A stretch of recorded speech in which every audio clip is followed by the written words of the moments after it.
Hampton Roads has a long-running high school and college sports tradition. It's time to give them the spotlight they deserve. This is 757 Sports Talk.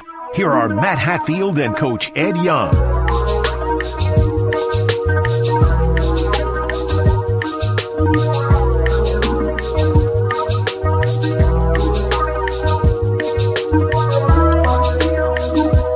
Good Saturday morning to all of you out there. Welcome to another edition of 757 Saturday Sports Talk, powered by CoVA Sports TV. Like, share, and subscribe to our YouTube channel. Wherever you are tuning in, we thank you for doing so on this particular Saturday morning. Got a couple of special guests coming up later on this hour. We'll be talking with Dave Koehn, the play-by-play voice of the Milwaukee Bucks, as I've got my Giannis jersey on today. Bucks won last night over the Indiana Pacers to make that series closer in the NBA playoffs. We've got Tim Kurkijan, ESPN MLB analyst. So if you got any questions for Timmy or for Dave, be it NBA playoffs, be it Major League Baseball, hit us up in our chat box, which you can always find on CoVA Sports TV on YouTube, where we are streaming all of the time. That's CoVA Sports TV on YouTube. NFL draft dominating the landscape the last couple of days. What in the world's going on with Shedeur Sanders? How on earth has he fallen this far? Oh, my goodness.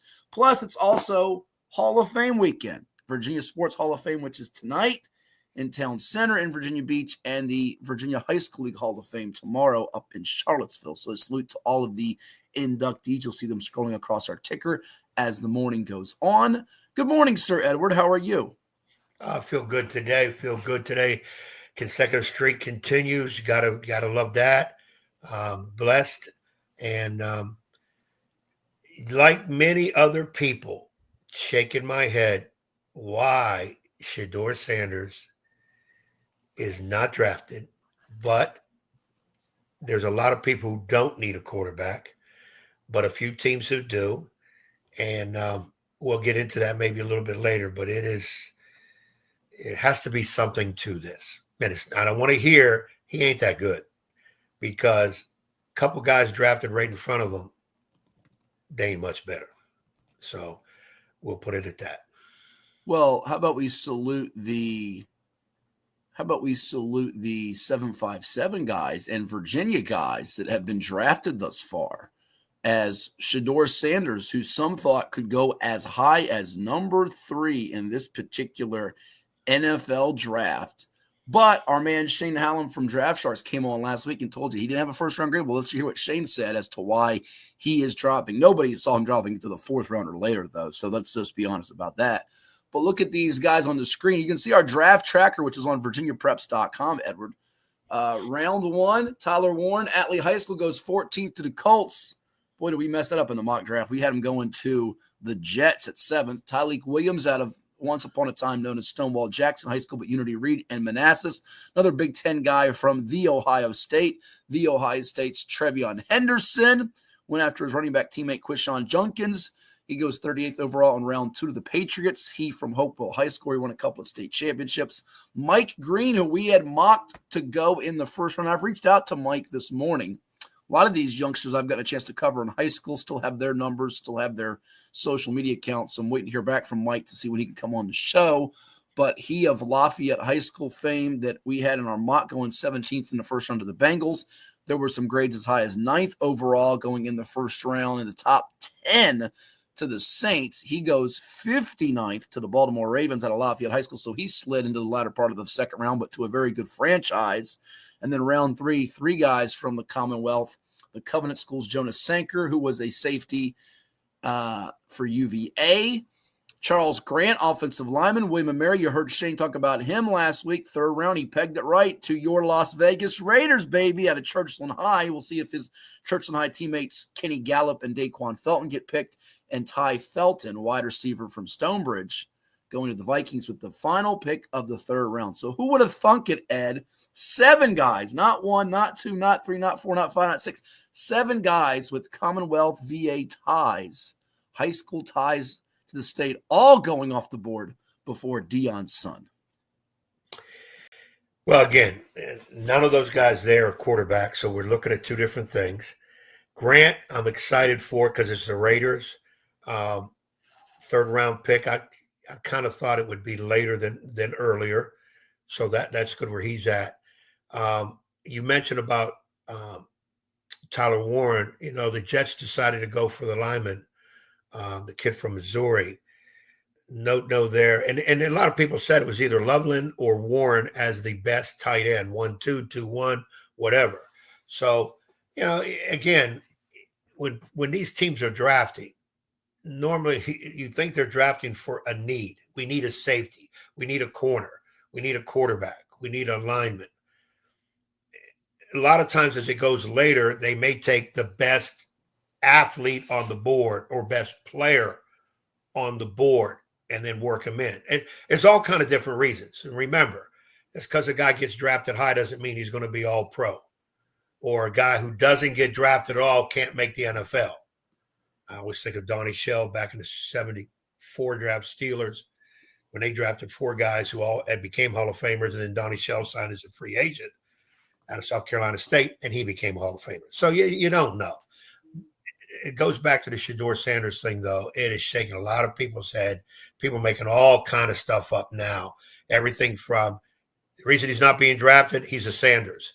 His dad, he doesn't know how to conduct himself. He holds the ball too long. He's not really that good. He's not. It's just so much stupid stuff. If a team needs a quarterback, and there are a few that have, and really the only teams I look at that didn't draft him would be the Giants, who, by the way, it looks like people are saying they were kind of dumb to move up to get Jackson Dort in the first round. They could have got him anytime. Dort or Dart? Dart. And then what about the 2 guys? Tyler Shuck going up. Tyler Shuck from Louisville, like you Shuck Corn, that's how you say his name. Who took him? Tyler Shuck ended up going. Great question. You would ask me that right when I don't have it in front of me. Tyler Shuck. Because there's really only 2. Jackson Dart could on many boards was rated ahead of Saunders. So that's not a surprise. Sanders. Yeah, that's not a surprise. Dylan Gabriel went to from Oregon to the Browns at 94th overall. And then Tyler Shuck ended up going round 2, right? Not round 3. Yes, he went round 2 to the Saints at 40th overall. Yeah. And Jalen Milroe, by the way, also got picked before Shedeur Sanders, as the Alabama quarterback went 92nd overall to the Seattle Seahawks. Again, those 3 right there, you can start wondering, well, why wouldn't Sanders go? But then again, what does he bring to the table in terms of athleticism? I do know this. Here's what Shane said.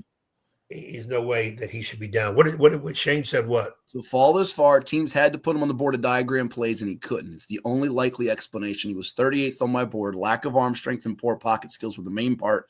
This fall now has to be interview related, though, and that's pretty much what you can gain of it. Doesn't mean it's right.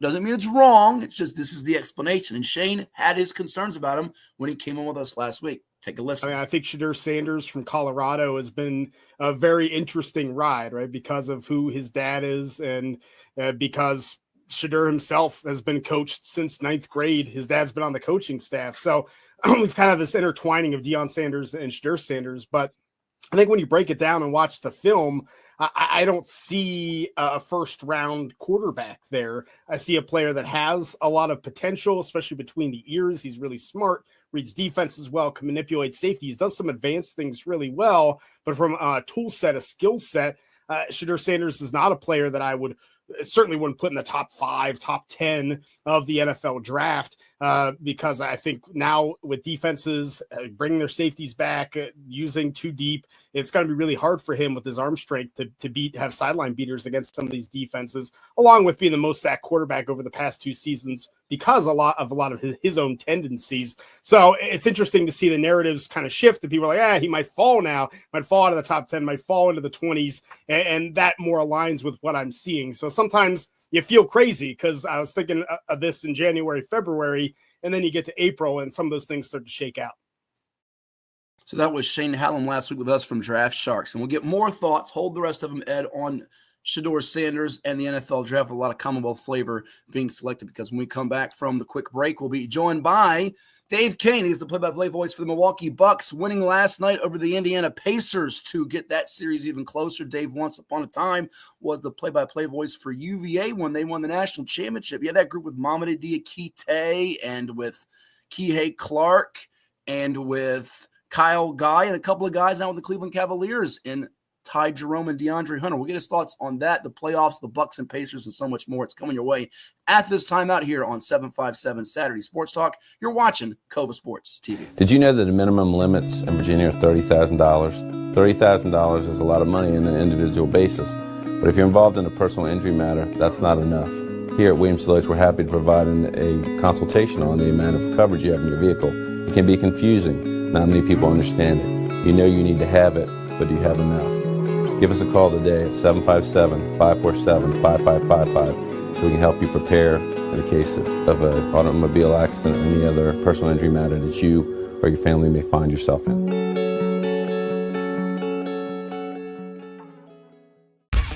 For any athlete, making it to the top sometimes comes with a few steps back. That's why there's CHKD Sports Medicine. Advanced diagnostics, treatment, and rehabilitation for sports injuries, just for young athletes like yours. What's up at DQ? Oh, just the best deal ever! The $7 bacon cheeseburger meal deal. Bacon cheeseburger, fries, drink, and a sundae. No time to be modest. It's all full size for just $7. Right now at DQ. Happy tastes good. Well, it's everybody's favorite time of year again. Time to prepare to make your annual donation to that infernal revenue service. And if you're like me, you need help. Help to keep that donation as small as possible. So get off your W-2 and call John Maynard at John's Tax Service. 455-6763. As a banker at Town Bank, we believe that people bank with people, not with banks. You're looking for an actual personal relationship, and that's what you get at our bank. You get that person that gets to know you, gets to know your business, is there for you. I think that is what motivates us, what drives us. And the idea that we are trying to serve others and enrich lives, I think is very true.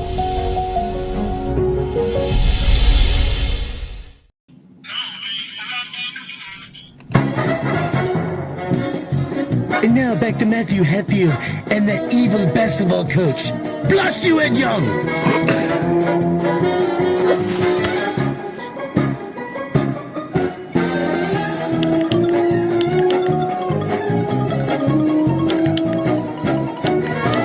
And we welcome you back to 757 Saturday Sports Talk on CoVA Sports TV. Like, share, and subscribe wherever you are tuning in, be it on YouTube, be it on social pages like the IG, be it the Facebook, the LinkedIn, VirginiaPreps.com, and so much more. We now have a special guest. We do believe us here on the program. He is the play-by-play voice for the NBA's Milwaukee Bucks. We say hello to our pal, Dave Koehn. Dave, you out there?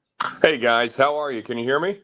We can hear you loud and clear. Thanks for squeezing us in this morning on your busy schedule. You guys are back home at Fiserv Forum and got a nice win last night over the Pacers to get back in this series, beating them. And Gary Trent Jr., what can you say with his career performance? Certainly Giannis Antetokounmpo gets the headlines, and rightfully so, with how wonderful he has been all year long, carrying this Bucks team that's been a little up and down. But my goodness, Trent probably had the game of his life, not just high school, college, pro included.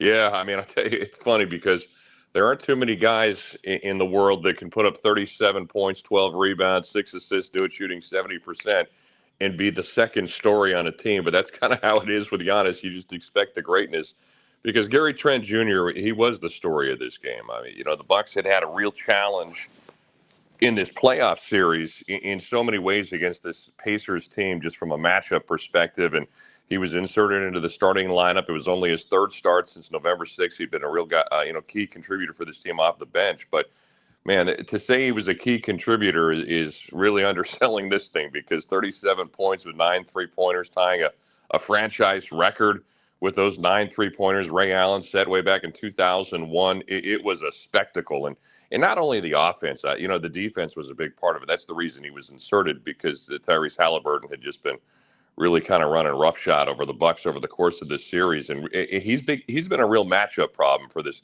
Bucks team. And it doesn't help that he's a Wisconsin native and seems to relish the idea of wearing the black hat every time he takes on his home state team. And every time he touched it, one of those deals where he's getting booed, particularly early in the game. But yeah, he was outstanding against him. I thought Gary Trent and really, from an entire team perspective, the Bucs kind of rediscovered their identity in this series.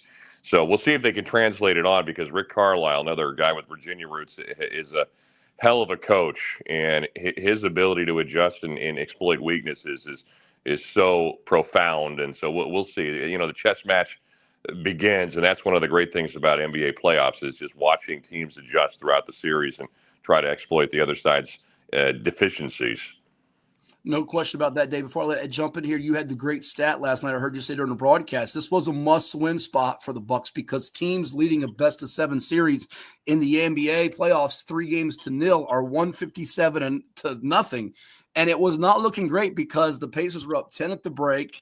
Dame Lillard struggling at 1 of 10 from the floor, 0 of 6 from 3. If it's not for Gary Trent Jr.'s 6 of 9 start, the rest of the team going just 2 of 20 from distance, might have been out of the game completely.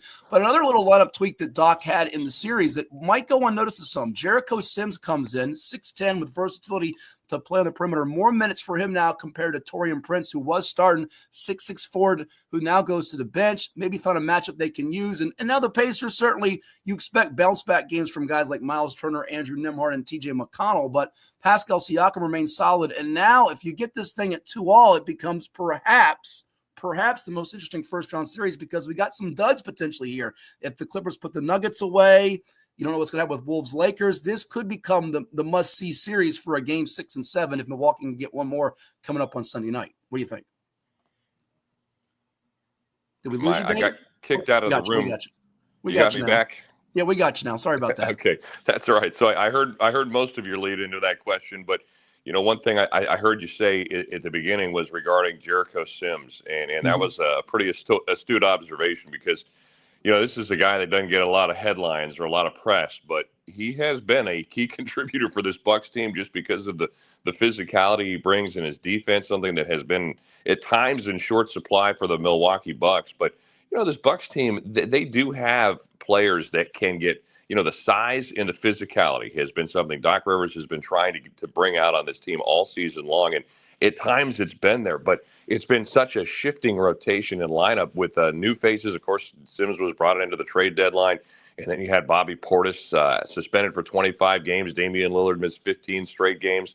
And so it's just been a rotation of different faces with not a true opportunity for these guys to truly gel. And so that's the challenge the Bucs face here in these playoffs, but they're going to have to do it on the fly here. But I thought last night was a good step forward. And, the statistics are fascinating when you look at the series, because historicals will tell you, you mentioned that 157-0 record for teams that take a 3-0 lead in a series. But then there's also the number that tells you if you go out in front 2-0, teams win 92% of the time, which to me was staggering. I was really shocked to see that number, especially when you consider that the Bucs have been a part of 3 of the teams that have come back from 2-0 in the last 5 years, including twice during their championship run, and also against Toronto when they were on the wrong side of it when the Raptors won their title in 2019. So, it can happen, but it doesn't happen often. So Bucs obviously needed, to win that game last night to put themselves in a position where they would be in a much better spot, because, if you win this thing tomorrow night, obviously this thing's even going back to Indiana, but the Bucs are going to have to find a way to beat the Pacers on the road at some point. And I think tomorrow night's going to be a dogfight. For sure. We're chatting with Dave Koehn, the play-by-play voice of the NBA's Milwaukee Bucks. Our guest here on 757 Saturday Sports Talk on CoVA Sports TV. Like, share, and subscribe as the Bucks take on the Pacers, hosting them coming up, Ed, on Sunday night in a key game number 4. Hey, Dave, thanks for coming on. It's Ed Young. Going into this series, my thinking was Bucks. I actually picked Bucks in 6, and then it didn't start out too good. I thought Milwaukee is top to bottom the better team. I know Indiana beat them last year. Giannis is one of my favorite players, and I just think he leads too much. You kind of touched on it with Milwaukee, with Lillard injured, Bobby Portis situation, whatever. Where are the key matchups, or where in those Pacer wins are the Bucks faulting or shortcomings coming from? Yeah, and I think it's a case where it comes down to matchups. And as I mentioned, I think Rick Carlisle has been so adept at finding the right matchup for his team. And for the Bucks, I think in this thing, the matchup problems occur in some ways due to their size. Brooke Lopez has had a hard time in this series, and so has Torian Prince. Prince has been positioned at the two guard all season long, and he is a long player for a two guard. And they've found him up against guys like Halliburton regularly. They've gotten that switch to Prince and just has not been able to keep him. And then they find a way to get him isolated on Lopez, and he's been able to use that quickness. So you're talking about the anchor of the Bucks defense, who has covered so many mistakes all season long from his teammates with his ability to protect the rim. But suddenly in this series, he's been asked to take on some things that are really not fair for a guy his size, trying to defend a jitterbug like Tyrese Halliburton in isolation at times. And so that's where the Bucks have really needed to readjust in terms of not only their lineup, but even their approach and their execution on defense. And that's the trying to find ways to in this case help Brooke Lopez defensively. Brooke, Doc Rivers talked about it in practice the other day. He said to these guys, he said, listen, guys, Brooke Lopez has been covering your backs all season long. Now you got to start helping cover his back in this matchup, because it's just put him in a pretty unenviable position to be defending some players that he wouldn't otherwise. And so, that's where this series will continue to be interesting to see if the Bucks can keep finding ways to avoid some of those matchup problems. And I think putting Gary Trent into the starting lineup was a big part of it. Torian Prince only played 3 minutes last night, and I thought that was very notable, as you saw some additional minutes put on guys like A.J. Green, who's been a bit of a revelation defensively this season for the Bucks, in addition to his shooting. But then Kevin Porter Jr. saw way more minutes last night. And so, and we mentioned Jericho Sims. He played 14 and a half minutes. He only played, I think it was like 8 minutes in the first game. So that he played. He missed the first game as well. So, it's been interesting to see that evolution over the course of this series, as the chess match really begins between these coaches now. So it'd be fascinating to see what it looks like tomorrow night. But yeah, that's really been the deficiency. And the other part of it is the Bucks, who led the league in 3-point shooting, shot 32% through the first 2 games from 3-point range. And then first half of this game last night, they were 4 of 23 before the blitz arrived, and that was largely fueled by Gary Trent Jr. But nonetheless, they started to hit those threes, and it is a make-miss league, and especially so for this Bucks team that's built with shooters surrounding Giannis Antetokounmpo, who is a gravitational force, can pull attention in. You've got to be able to punish teams when they put that wall around him with your shooters outside. Yeah, my thinking was Giannis needs a lot of help in this. He can't do it all himself. I do think he's extremely talented, one of the top 10 players in the NBA, but he can't beat a team by himself. And you mentioned the size of Milwaukee against maybe the quickness, speed of Indiana. I know as a longtime high school coach, people will ask me, what's harder to guard, height or speed? And I've always said speed and quickness bothers me more so than height. I can neutralize height. It's harder to confine that speed and quickness. And I think you're right with the Bucks. That's where they got to figure it out. And I'm a big Doc Rivers fan. I mean, I've always liked Doc Rivers as a player, all the way back to his college days, but in NBA and whatever. And I always root for him. That was my next question was, I know last year when they hired Doc Rivers, a lot of people were like, oh my God, what are we doing? How has that been with the Buck fans?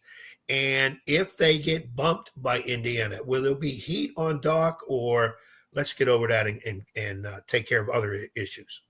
Yeah, it's a good question. And I think the heat is always on if you're in the NBA. If you are an NBA head coach right now, you're an endangered species at all times. There was a target on your back no matter what. Now, that said, these guys are paid handsomely. Mike Budenholzer, who I had a chance to work with the first couple of years I was here in Milwaukee, is off of his second team in the last 2 years, and he's going to be paid $10 million a year to do nothing if he wants to till 2029. So that's pretty good work if you can get it. Now, that said, these guys want to be coaching. They don't want to be sitting on the sideline and relegated to the side. And in fact, Doc Rivers even talked about that fact when some of these coaches were getting let go. It was around the time that Memphis had severed ties with Coach Jenkins, and then obviously with the Nuggets as well with Michael Malone, and two very successful head coaches who had had the rug pulled out for him at the end of the season. Very strange timing, but and Doc had said, listen, it's gotten kind of crazy. He doesn't think it's entirely fair, and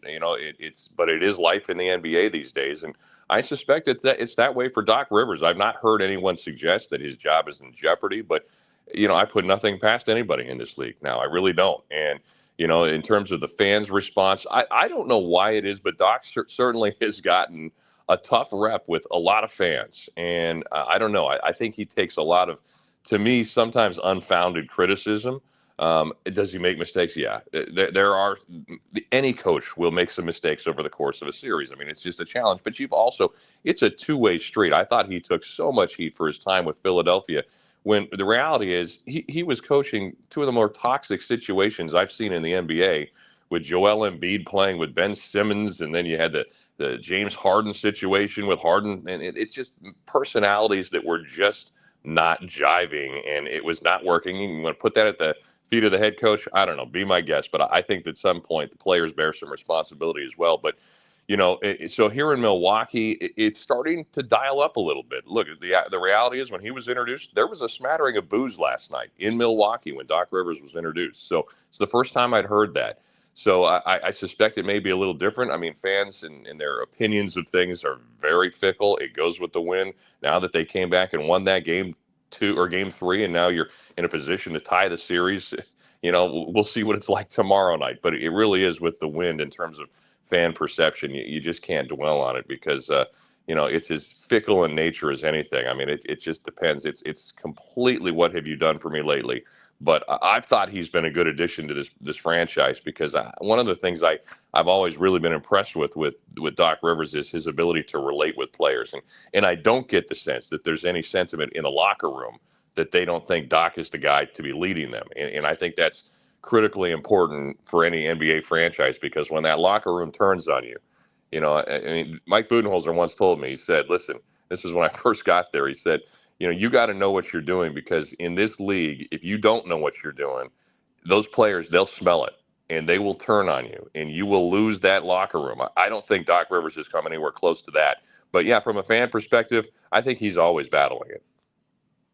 So true, and you'll get the Ed Young rant channeled here, Dave, because he's going to defend his coaching brethren to the end of time, whether it's Mike Budenholzer, whether it's Michael Malone from the Nuggets, Taylor Jenkins of the Grizzlies, some guys that may have unceremoniously got booted out, and some are wondering about those decisions. A couple of those Western Conference teams that are now trailing their series. Couple more minutes here with Dave Koehn, the play-by-play voice of the Milwaukee Bucks, before we let him run here on 757 Saturday Sports Talk on CoVA Sports TV. Like, share, and subscribe in advance of the quad header of games coming up on Sunday, with the Knicks at the Pistons, game number 4, Lakers at the Wolves, game number 4, Celtics at the Magic, game number 4, and of course Milwaukee hosting Indiana coming up at 9:30 Eastern, 8:30 Central in game number 4, that Eastern Conference Series. 4 games today in the NBA playoffs, with the Rockets at the Warriors tonight, Nuggets at the Clippers, Thunder at the Grizzlies, and the one that starts it off with Cavaliers at Heat. And I want to go there with you, Dave, because I know you keep an eye on the other series happening. And once upon a time, as I teased, you were the play-by-play voice for UVA during its national championship run and glory, and a couple of former Wahoos making some noise. DeAndre Hunter,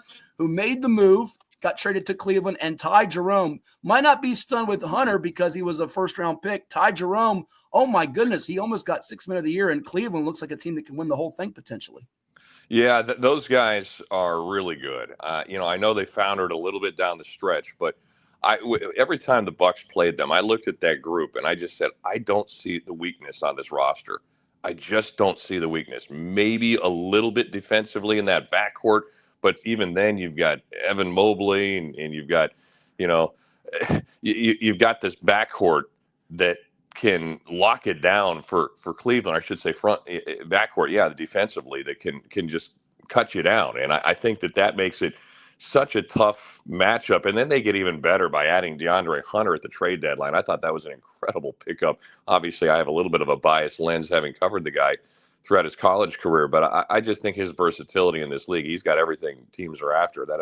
That ability to guard a 3-man is with a long wingspan and ability to move, and then his ability to knock down 3-pointers. So, I thought that was a great pickup. And then obviously Ty Jerome blossoming too. I mean, it is kind of cool that you got a couple Cavaliers growing together as Cavaliers again. I mean, you can't write this stuff, and with a chance to chase another title as a duo. So, that's a tough team, and I really do wonder what they're going to look like in this postseason. Everybody wants to talk about Boston so much, and I understand Boston won the title a year ago, and they've been incredibly good down the stretch run of the regular season, even though they dropped one last night in Orlando. But I think that Cleveland team has every bit as much a chance to win this thing as Boston. The only thing they don't have is the recent history.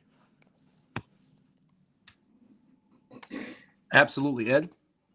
Dave, my question, I'm a big Celtic fan, just major. Of course, they lost last night, which I kind of predicted. I think Tatum set out. They're up 2-0 back, they're in Orlando. I'm going to give Orlando one. They get their one shot. Tatum actually had 36 last night, but he set out game 3. Oh, okay, set out game 3. Yes. My question to you, Dave, Game two. Go ahead, yeah. My question is everybody chasing the Celtics, or no, they're in the middle of the pack with everybody else?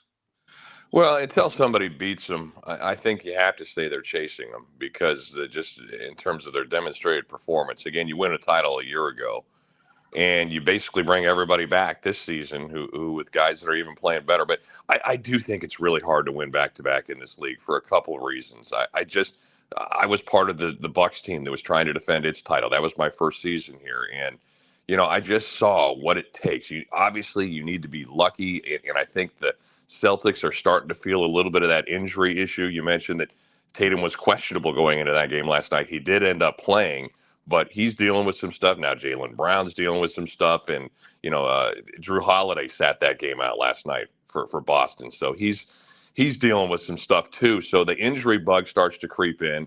That obviously has an impact. To be that lucky back-to-back years. Now, that said, Porzingis missed a good chunk of their postseason a year ago, but the teams that they played against were even more ravaged by injuries throughout that postseason run. So, there's so much luck that goes into this thing to win it, and then to do it 2 years in a row. And then on top of it, the other part is I just think that there is an element of that hunger when you've won it before, particularly in the regular season. I think that's what maybe is most impressive to me about what Boston did, is they kept their pedal to the metal throughout that regular season, when that really now is when it starts to matter. But sometimes it's hard to flip that switch on. So, I do think it's fair to say that this team is the favorite because of what they've done in the regular season and what they did a year ago and who their personnel is this year. But no, I don't think that they're by any stretch the prohibitive favorite. I think Cleveland's right there with them.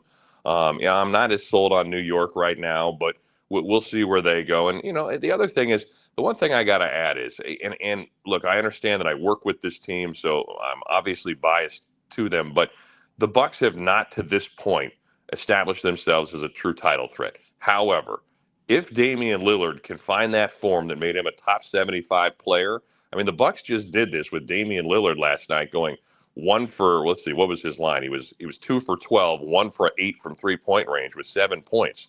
And you still found a way to get this win. If he starts to get things going, I do think the Bucks, with all those pieces around them, can be a formidable threat that could potentially be a title threat too on the outside right now looking in. But, again, if Lillard finds that form and becomes the player they traded for, you put him and Giannis together, the way Giannis is going and some of those role players, this team becomes a tough out. But that's a big if, because we just haven't seen it from Dame just yet. And he's running out of time to do that. However, coming back from 15 games out to be in that spot, he's got to find his rhythm. And understandably, it's taken a little bit of time. No, it's an intriguing point there, Dave, because someone I was just speaking with in the NBA the other day told me, look, the Pacers better make sure they get one in Milwaukee, because they don't want that thing going back to a game 5, 2 up, or in a position where either Giannis or Dame Lillard, once he gets fully healthy from this blood clot issue, we've seen Dame time and how explosive he can be in a key spot. I don't think Giannis or Dame or that Bucks team would be afraid of a second-round matchup with the Cavs if they got there, got to get there first, or even a conference final matchup with we say, hey, Boston, got to get there. A lot to get there first. And if you lose game 4, you go down 3-1, you're looking at almost an insurmountable challenge. Last one, we'll let you run. We appreciate the time here. How about the West real quickly? OKC has been incredible. That rally in game 3, granted, John Moran got hurt, but from down almost 30 points, second largest in NBA playoff history. Are they the definite team in the West, or are you keeping an eye peeled on the Clippers? And Lakers got some issues right now, down 2-1. Warriors got some issues with Jimmy Butler. What do you make of the West? Yeah, I think they are the prohibitive favorite out west right now, as things sit. But LA is a fascinating team, the Clippers, that is, because we just haven't seen Kawhi Leonard at this level in a while, and he's looking like early Toronto. Kawhi Leonard. Even you can make the case San Antonio Kawhi Leonard with the way he's playing right now, and he's just a handful when he's this good. And then you put him with Harden, who's playing well in the playoffs this time so far. So they're an intriguing team. But yes, OKC definitely has to be the prohibitive favorite. I was so it's another team when we were done playing those guys for the third time this year. And now keep in mind the Bucks handled OKC in the in-season tournament, the game that technically didn't even happen in the championship game, right?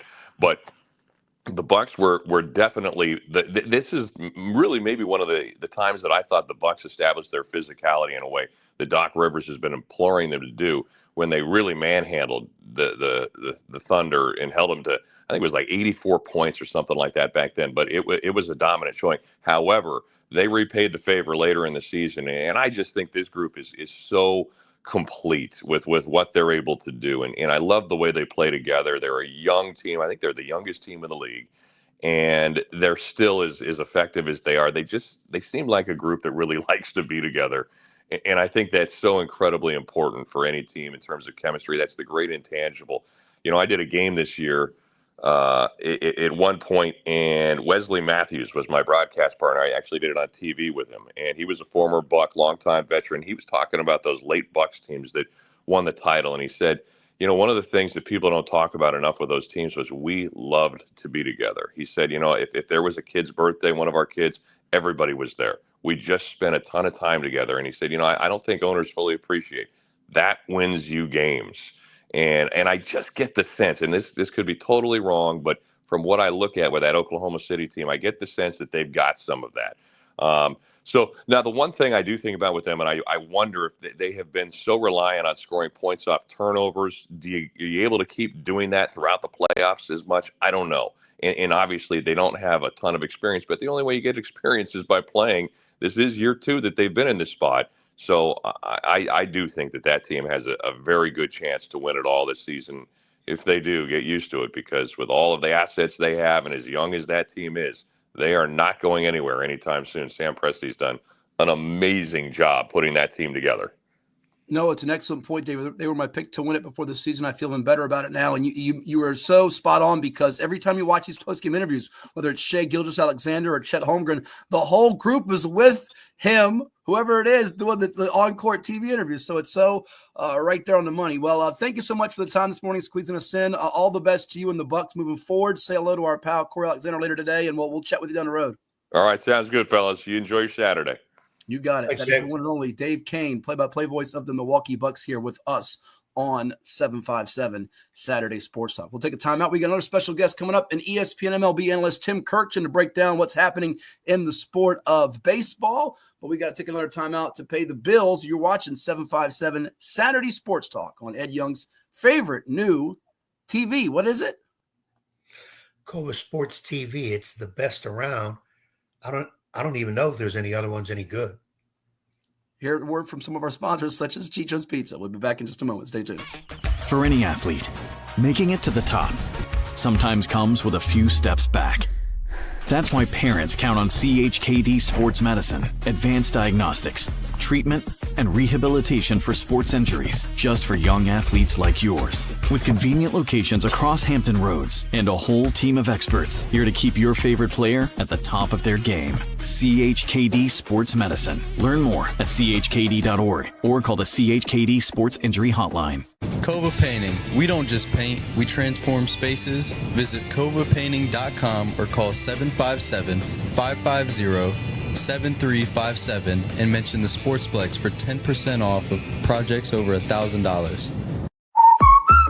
What's up at DQ? Oh, just the best deal ever! The $7 Bacon Cheeseburger Meal Deal. Bacon cheeseburger for a limited time, plus fries, drink, and a sundae. Yeah, this is not the time to be modest. It's all full size for just $7. And there's bacon on that burger. The $7 Bacon Cheeseburger Meal Deal. Now, for a limited time on the $7 Meal Deal lineup. Only at DQ. Happy tastes good. What does happiness mean to you? Being in the ocean with you, watching you catch super fun waves. In Virginia Beach, happiness is breaking barriers and savoring the sunshine. I couldn't pick a better place or a better person to be with. This is what makes me happy. Happiness is going all out. And taking it all in. Here, happiness is whatever you make it. Find yours in Virginia Beach.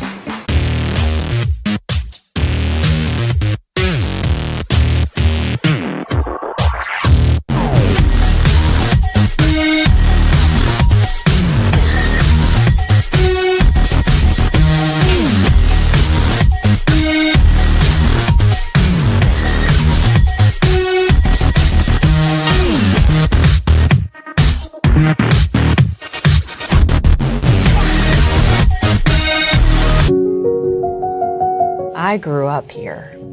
I know this town. I know the people here. More important, they know me.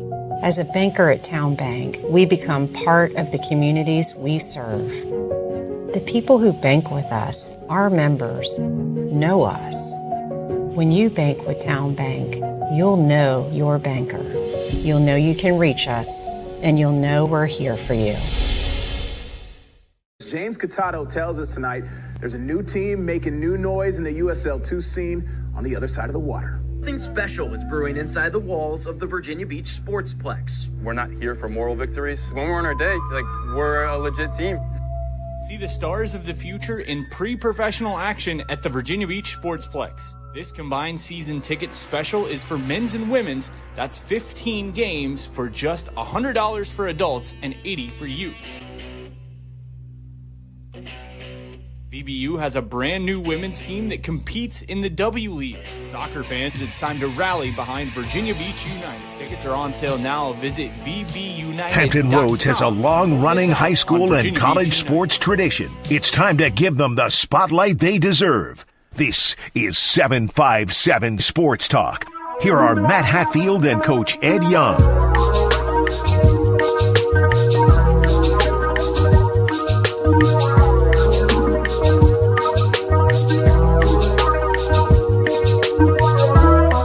And welcome back to 757 Saturday Sports Talk, powered by CoVA Sports TV. Like, share, and subscribe wherever you are tuning in. We thank you for doing so. We have a special guest with us. He is the one and only Hall of Famer from ESPN, Major League Baseball analyst Tim Kurkijan with us. Tim, baseball is in mid-season form almost. We're here in April, a month in, and people are already making proclamations. This team is going this far. This team is not going this far. Still a lot of baseball to go, but I know for you this is always an enjoyable time of year as the weather's changing. We're getting warmer, and we're getting some intriguing games.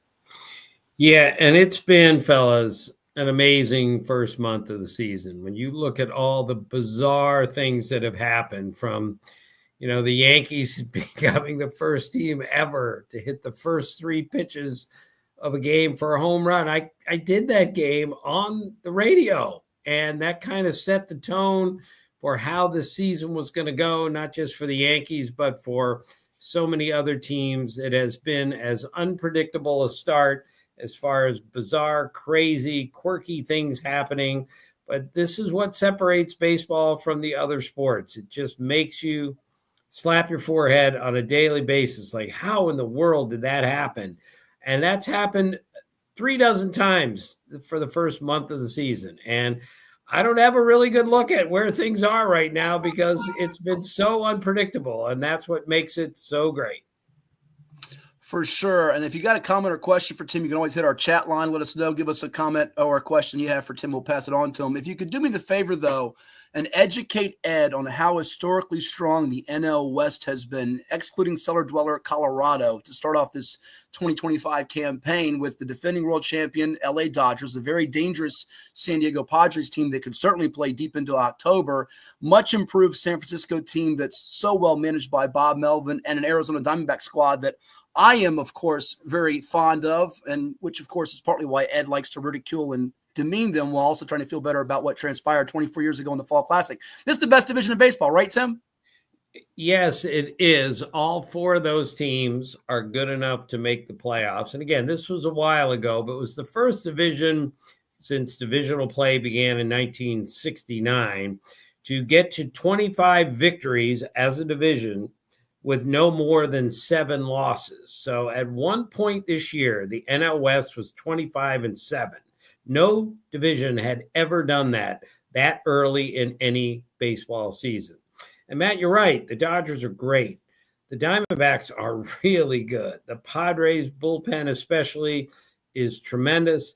And the Giants, I got a good look at them this spring, and I didn't leave Arizona thinking, oh, they're going to make the playoffs. But I said they're way better than we thought they were going to be. They are a dangerous team. So even with the Rockies in it, I think the best division is the NL West. There you heard it, Ed, from Tim's mouth to God's ears. First of all, good morning, Tim. Thanks for coming on. I'm gonna give my partner that because he has loathed me calling the D-backs the best AAA team in the history of baseball.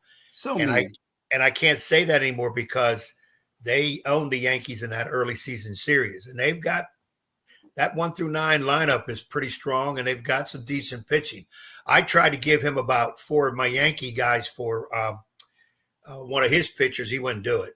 I mean, I gave him DJ, and I think Marcus Stroman. And I'm even willing to throw in Devin Williams right now because, Tim, the first thing I got to ask you, and I know I have to boot my Yankees, what's going on with Devin Williams with the Yankees? I thought it was a great pickup, one of the best in baseball, but what is it? It's baseball, Ed. It was a great pickup. They're probably going to look around and maybe just give him a little break as the closer and let Luke Weaver close some games. Last year, Devin Williams gave up 3 runs in 22 appearances. Granted, a shortened season for him with injuries. 3 runs in 22 appearances. He's given up 3 runs now in back-to-back appearances for the Yankees. And they booed him last night at home, and that's not a good sign. Look, he's a great kid. He's got an elite changeup. He's had a great career, and he's going to be great for the Yankees. But the beauty, as we know, of baseball is that good players aren't always great in baseball, and he's off to a really difficult start. And, you know, he's never pitched in New York before. He's been in pennant race with the Brewers, obviously, but New York is different. Yankee Stadium is different. And I don't think it has really affected him. I just don't think he's thrown very well. But if he's not hurt, and I'm told he's not hurt, then he should be okay. He will turn this around. But it's been a tough start for him and a few other players. Well, and on the flip side of that, of course, my main guy, Aaron Judge, struggled in April last year. Lord, you talk about what's going on, and even he heard a couple boos. And I think before I get into Aaron, though, Tim, that is a key thing. In New York, some guys cannot play in New York. And I'm praying, because I like Devin Williams, I'm praying that it doesn't become mental, that he's worried about, okay, am I going to pitch well or not? How's the crowd going to give me? Because if you get in that situation where you play mind games with yourself, you're pretty much defeated. It's like you said, it's a 162 game series. Let's just let Weaver close a little bit here and there, and hopefully that doesn't mess up Devin mentally too. But getting back to Aaron Judge, wow, look at this year's start on what he's doing for the Yankees. I told Matt at the beginning, I don't think the Yankees are great. I don't think they're going to waltz through the division all the way to the World Series.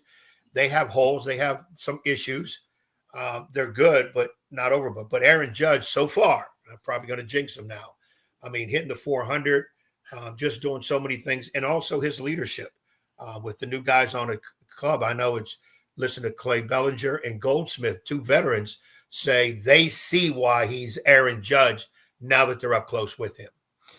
Yeah, he had one of the greatest seasons any right-handed hitter has ever had last year after that terrible start. And we all had to answer that question 100 times. What's wrong with Aaron Judge? The answer was nothing, because he went on to have a spectacular season and has been even better this year. You look at the times reached base in this number of games, the only Yankees that have ever reached base as many times as Aaron Judge has in these games is Lou Gehrig and Babe Ruth, once each. That's how productive he has been. and he's going to need a lot of help because this is not a great team. You're right, Ed. It's a good team in a very winnable American League East, in a very winnable American League.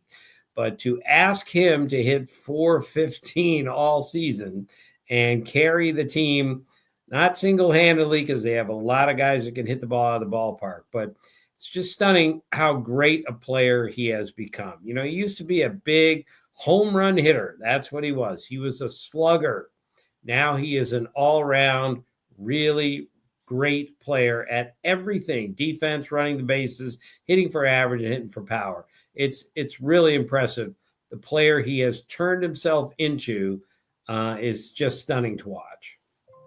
Before we get to a couple of questions for ESPN MLB analyst Tim Kurkijan, also the host of Great Game or What with his son. You can find that podcast at greatgameorwhat.com. Our guest here on CoVA Sports TV. Tim, I know being the astute historian of the game you marvel at what Aaron Judge can do, Shohei Ohtani can do, and how about Paul Skeens last night? Put into perspective just how special this young guy is for a Pittsburgh Pirates team that has not thrusted themselves into the mix for the NL Central just yet. But if Skeens does this at a high level, he's going to be in the record books for a long time to come, isn't he?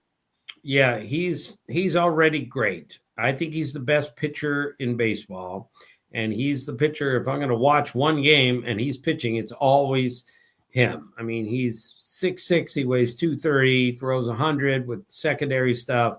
He added a cutter in the offseason, which is just absurd, like he needed another weapon. He's so wildly competitive. He's so smart about what he does. He's so incredibly focused on what the job is. So it's virtually, I don't think I've ever said the best pitcher in baseball about a guy who hasn't even made 30 starts, right around there. That's how good this kid is. And I've seen that focus up close a couple of times, and it's really impressive. He just goes into a trance.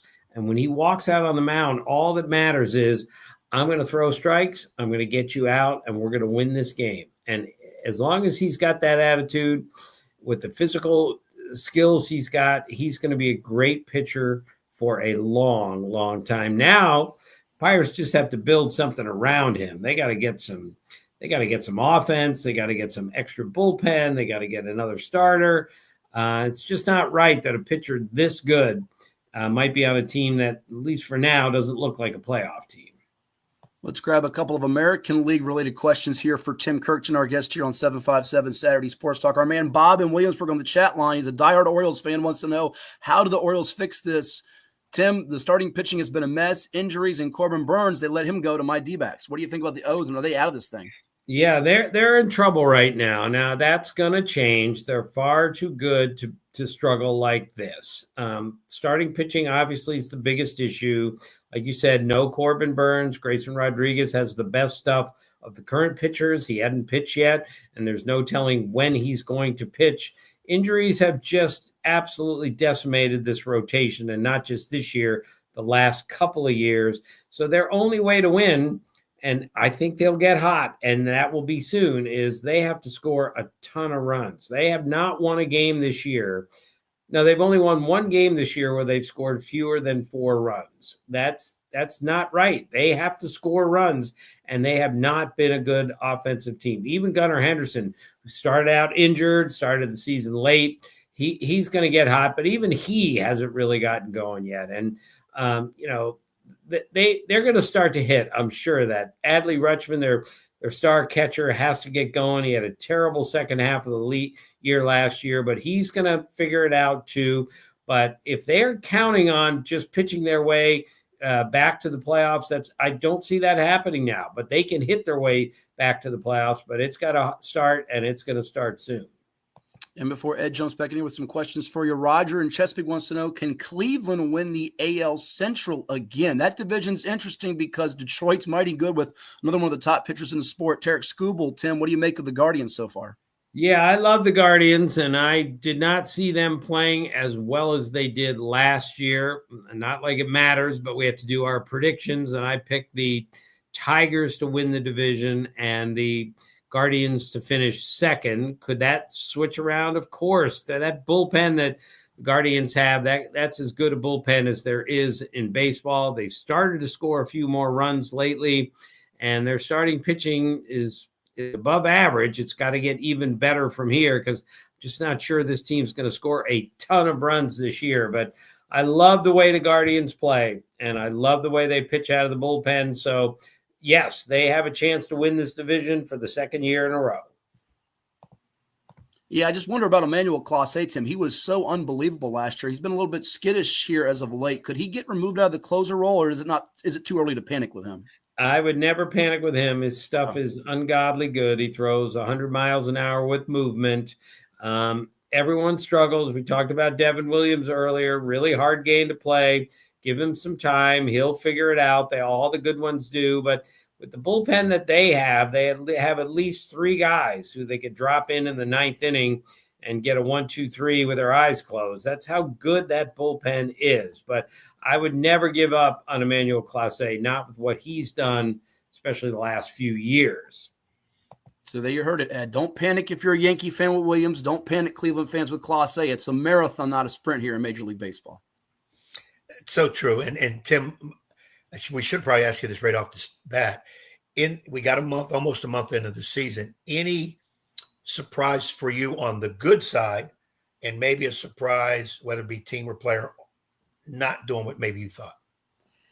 Well, I think we've already talked about them, but the Giants are just better than I thought they'd be. Their starting rotation is good. I knew they'd be much improved, but I wasn't sure they were going to be this good. And I think that has a chance to continue. And when it comes on the other side, we just talked about them. I think the Orioles, not sure whether there's a way around this. I think they've been the biggest disappointment so far. But again, never forget, fellas, the Nationals in 2019 started out 19-31, and they won the World Series. A few years ago, the Braves were terrible until like August, and then turned it on and won the World Series. Look at the Tigers last year. They weren't even a contender until the end of August, and they made the playoffs and ended up winning a playoff series against the Astros. So this is the one game where you just can't say, all right, we're 30 games in, or we're at Memorial Day milepost. We have to know everything. No, it changes all the time. And like the Mets, for instance, I'm a little bit surprised they've been this good, given that Juan Soto hasn't hit yet. And two of their starting pitchers are on the injured list, including Sean Manaea and Frankie Montas, who, Manaea was really good for them last year. So it's a very patient sport. You have to wait for teams to find their footing, and some teams haven't, and we'll see where it goes. Yeah, Mets with that huge payroll expected to be in the mix for the NL pennant, Ed. Right. The other thing, too, Tim, Phillies, Braves, I thought coming in two strong, very powerful teams. Dealt with some injuries in that last year. Braves got off to a horrible start. Now there was this latest little situation. Jason County hits a bomb, decides to jog it out and gets thrown out on the bases. Ronald Acuña Jr., who's still on the injured list, makes a comment. Well, if that was me, that happened to me. I got pulled from the game. Why wasn't he? And then manager Brian Snitker says, I didn't see it. I'd have to see it. Anything out of this, or it's nothing? It's always something if Ronald Acuña Jr. is involved. And it's always something when a really good team like the Braves start out 0-7 as they did this year. No team has ever made the playoffs starting out 0-7. But let's not 6 of their last 7 games. At some point, Acuña Jr. is going to come back. Spencer Strider, who just came back and got hurt, he's going to come back. I've learned my lesson many times over the years. Do not underestimate the Atlanta Braves. They're started to hit now, and once they start to hit, they usually don't stop. Now, I think right now they are clearly the third best team in that division, behind the Mets and the Phillies for sure. But they're going to be really good before this season's over, and I wouldn't be shocked if they become the first team ever to go 0-7 and make the playoffs. So but they got some work to do. And, you know, a lot of teams have these little controversial situations. Jared Kelnick should have run that ball out, and he didn't. And maybe it's not right for Acuna Jr. to speak up there while he's on the injured list, but who knows? Stranger things have brought a team together. They played pretty well since. Fair point. Fair point. The other two things that coming on this year in baseball, Oakland A's no longer in Oakland, playing over there in Sacramento, not doing bad. I kind of think maybe that's a surprise on the good side.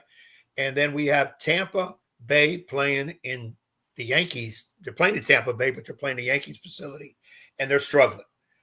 Comment maybe on those two situations.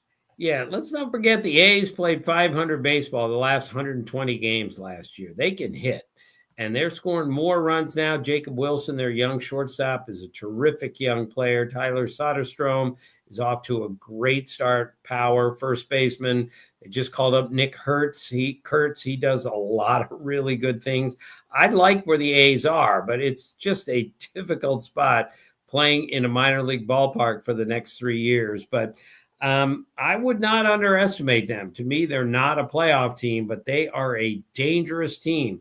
And when they get used to playing in Sacramento, which is a tricky place to play when you're used to playing in a big league facility, in the end, that's going to become a home field advantage for them.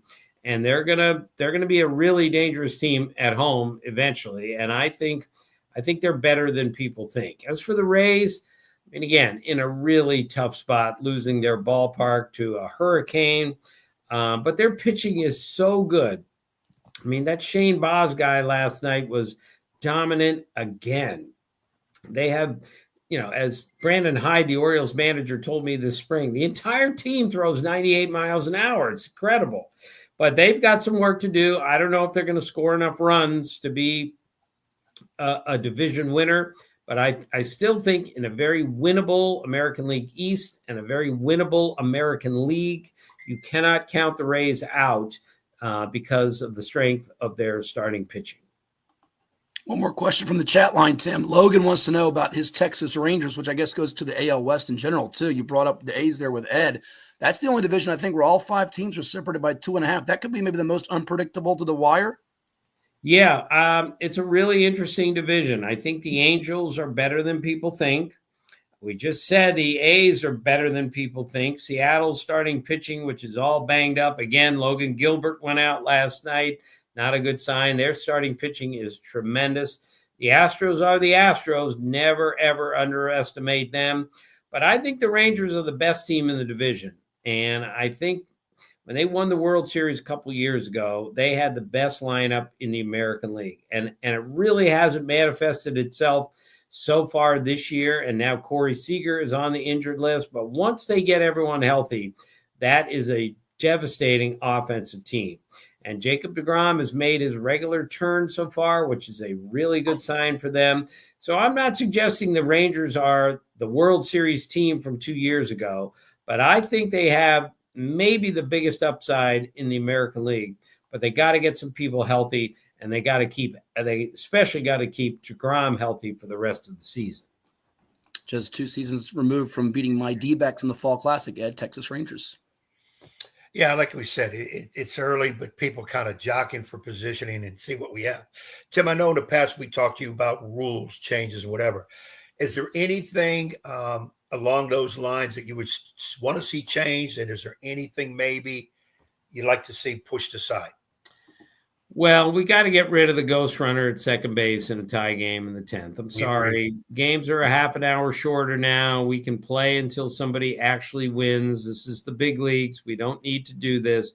And I am in the vast minority on that. I am really amazed how many people inside the game think it's a great idea. And I'm sorry, I'm just not buying it.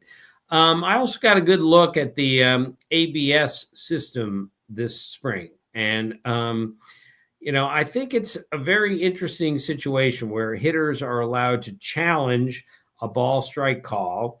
And if you're wrong, you lose your challenge and all that stuff.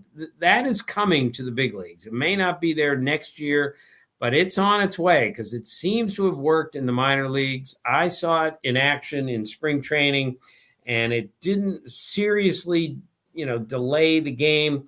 I'm an old man, but I still believe that human elements really involved here, and we should get more and more humans involved. And I think we should keep the umpires even more involved, but they need some help. The game moves pretty quickly. And if we can help the umpires, I'm all for it, but too much technology, I think we're going in the wrong direction.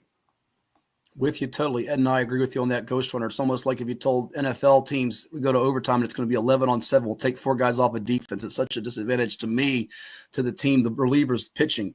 He is the 2022 BBWAA Career Excellence Award recipient and MLB analyst for ESPN, Tim Kurkijan. Thank you so much for the time, as always. But before I let you run, tell the folks what they can see on your podcast with you and your son, greatgamerwhat.com. I believe you've had some guests that are also outside of baseball, like Jim Boeheim and Mel Kiper Jr., but they've talked baseball with you guys too. Oh, yeah. Well, Mel was on. That was the hook for this week because it's draft week. Mel loves baseball. Mel's a teammate of mine at ESPN. Wonderful guy. And our son, Jeff, he went to Syracuse, so he knows Coach Boeheim, and so do I. And I had a great chat with him about 15 years ago about baseball, so we got him on. He was absolutely hilarious, delightful, insightful. Our podcast is we laugh and we learn. There's no heavy lifting on our show. It's playful, it's joyful, it's respectful.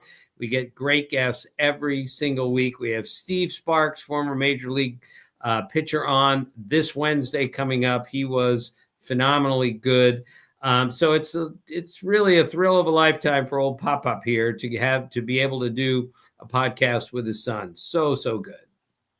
That's awesome. See, Ed, we laugh like Tim does, and we learn we get guests of his quality on our show. So we're striving to be like you, Timmy. Well, good luck, fellas. It's nice to talk to you. And Ed, I hope the Yankees win. And Matt, I hope the Diamondbacks win just for you guys. Thank you. But root for my guys if we make the World Series, okay? Tim, you're going to have to referee. If those two got in the World Series, could you imagine what him and I we'd have to have you be peacemaker. Right. Well, good luck with everything, and I'll talk to you guys soon, okay? Thank you, Tim. Thanks, Tim. Appreciate the time. That's the one only Tim Kurkijan with us here on 757 Saturday Sports Talk on CoVA Sports TV. We appreciate him putting up with our nonsense and our questions, but also the questions from some of the viewers and listeners out there. And next time we get them on, we'll have to do the over-under, because last year we did that. We had them compare our over. It's too early to do it now. It would be pointless to throw it to them here on April 26th. How's this going to do? But we get them on towards the middle of the season, end of the season. He'll come back on with us, I'm sure. We'll have him compare and contrast the notes to see who is in better shape between you and I on the over-under.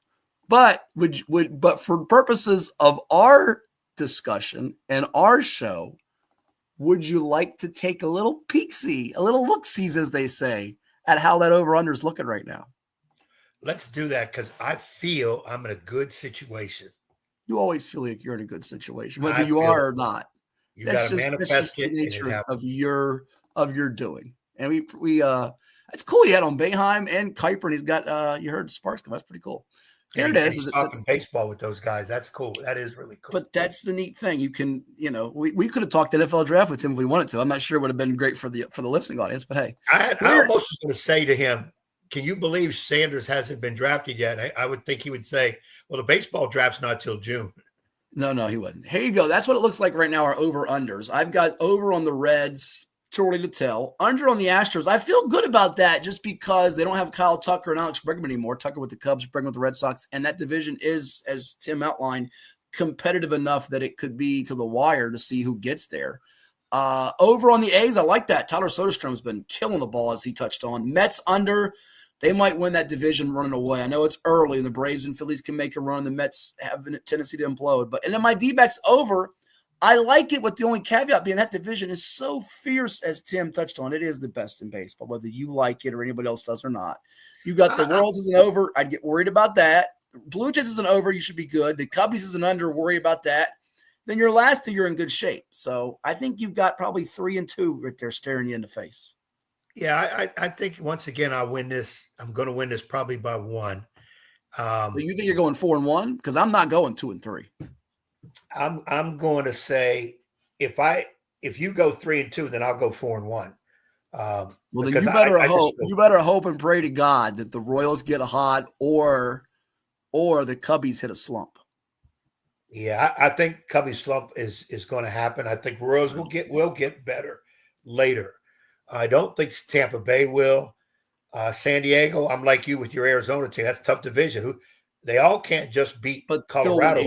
They'll win 86 games. Tatis and that crew, they'll win 86 games. They might be the most cohesive team in baseball right now, which we touched on that with Dave Koehn about the cohesiveness of the OKC Thunder in basketball. Maybe San Diego is that this year in MLB.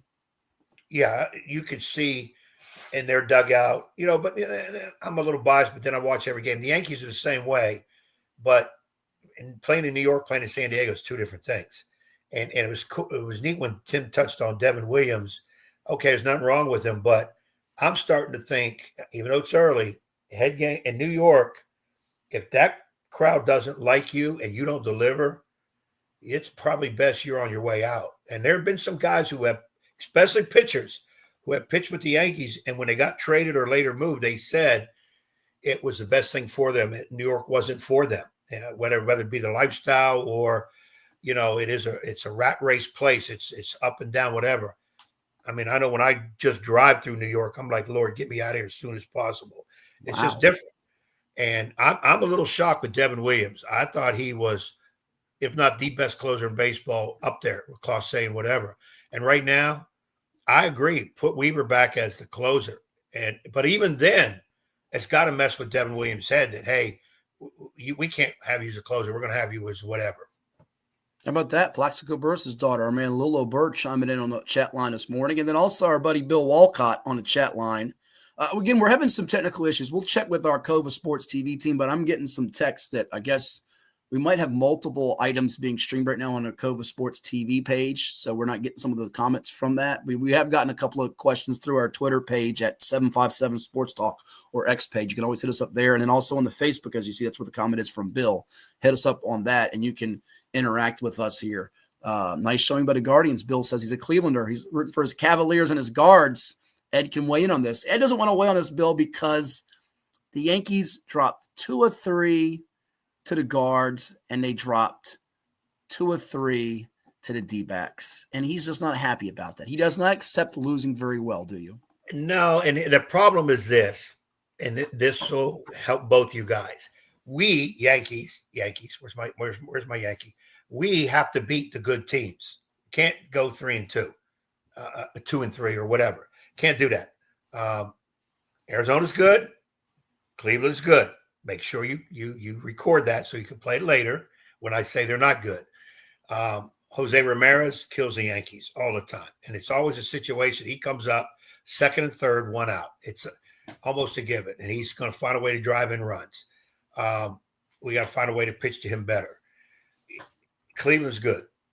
Cleveland, I think. Would you like me to put on my Stephen Kwan Guardians jersey or my Ketel Marte Diamondbacks jersey? Which one would you like me to put on here, sir? Well, and would you like me, as I go out of the screen, go underneath the coffee table, as I like to say, take off the D hat for the A hat? Which one would you prefer today? Yeah, you're a front. Well, you're not a front runner. You're an Arizona guy, but you have never talked high about Cleveland, and you're ready to put a Cleveland jersey. Not at all. They have the best play-by-play guy in the business. And by the way, second best, the Yankees have a second best. Dave Sims was mighty, mighty good. We're going to get Dave on the show here because, hey, now we've had him on, the former Mariners broadcaster on radio a couple of different times, and Ed will be in hog heaven. I won't be able to get a word in edgewise or a question in edgewise for Dave Sims. But and John Miller's really good with San Francisco. Howie Rose, good with the Mets. Tom Hamilton's the best. I hate to tell you. Yeah. Who got the Ford Frick Hall of Fame or whatever it was, the Hall of Fame broadcaster award. He's the best, bar none. So you just got to take it and deal with it. And right now, the Yankees, they're not the best. They're just not the best. And I told you at the beginning of the year, they're not a great team. They have enough to win that division. But I picked Baltimore again at the beginning of the year. I picked not Baltimore. happening. Not with their pitching issues. Yeah, they're as Tim said, they're a disaster right now. They gave up 20-something runs, 24 runs to the Reds last Sunday. That was bad, whatever it was. Yeah, they're a disaster. Of course, now will they make a trade come trade time to kind of help them out, whatever. But Yankees have a shot. But the bullpen's starting to bother me with Devin Williams. That's just not a cool situation. We've got a timeout to take. We've also got to hear from Deion Sanders. Ty White of the Petersburg Crimson Wave. What? What happened? Yeah, Ty White is the new basketball coach of the Petersburg Crimson Wave. It's all coming your way on this edition of 757 Saturday Sports Talk, the final one of April 2025, on this Hall of Fame weekend. A salute to all of those going in the Virginia Sports Hall of Fame. That list consisting of the likes of Mike Smith, Joe Smith, Dan Bonner, Lou Whitaker, Ed George, Ali Krieger, Harry Minium, Brandon Adair, Murray Cook, and then also those going into the VHSL Hall of Fame this weekend, a distinguished group in both cases. The VHSL Hall of Fame in Charlottesville tomorrow, the Virginia Sports Hall of Fame tonight in Virginia Beach, and that VHSL Hall of Fame welcoming in 8 new members such as Luther Bates, Jerome Mathis, Mark Seidenberg, Jennifer Auble, Wendy Wilson, Hatfield hockey coach, Willard Hunt, of course, David Rhodes of Virginia Beach Public Schools. Big shout out to David. He's been a friend for many years and so helpful to us with a lot that we've done with sports at the Plex and beyond. Bob Seabolt, and I can't forget about one of my teammates at VirginiaPreps.com, longtime writer for the Roanoke Times and Bristol Herald, Robert Anderson. So there you have it. Salute to them. Let's pay some bills. Time out. More to come here on 757 Saturday Sports Talk. Keep it tuned. You're watching CoVA Sports TV. Whether you're comfortable or you're like Ed and James Franklin, uncomfortable. Like my skin is like you're making me uncomfortable. Like I don't know what you're talking about.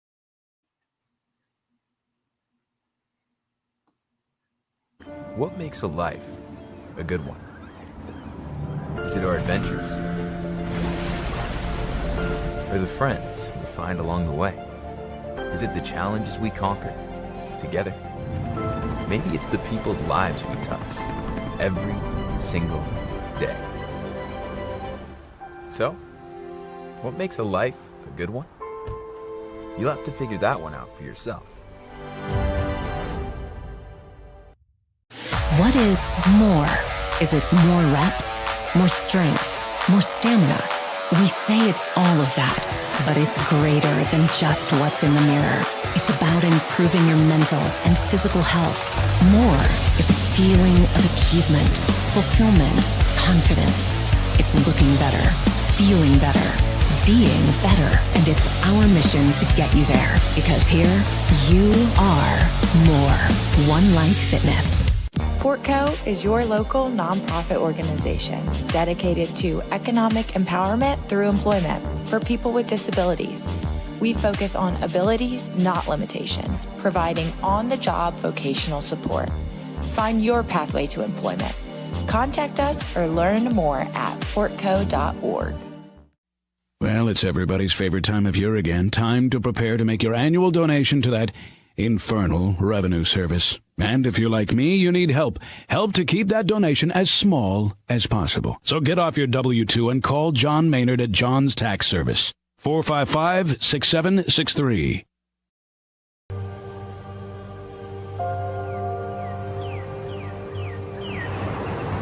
At Rush Soccer, our love of the game and the community we create doesn't stop when we leave the pitch or when the season ends. We are more than an individual player, team, club, or league. We are a truly global community of athletes, parents, coaches, professionals, and fans. We believe that youth sports and the pathway to a lifelong love of soccer have the power to form deep, meaningful connections that will fundamentally shape our players and those in our community. We believe that what we feel is the key to what we can achieve. Feel the pride. Feel the confidence. Feel the legacy. Feel the connection. Feel the trust. Feel the acceptance. Feel the purpose. Feel the difference. Feel the rush.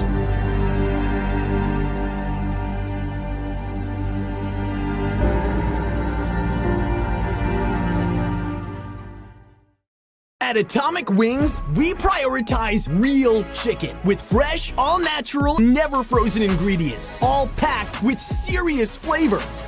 Order from over 15 awesome flavors at atomicwings.com. Fear the deer! Go Bucks! Led by the Greek freak, Giannis Antetokounmpo. A name that's hard to spell for Ed Young, and you probably can't pronounce it either. Greek freak. This is 757 Saturday Sports Talk. Here are Matt Hatfield and Coach Ed Young.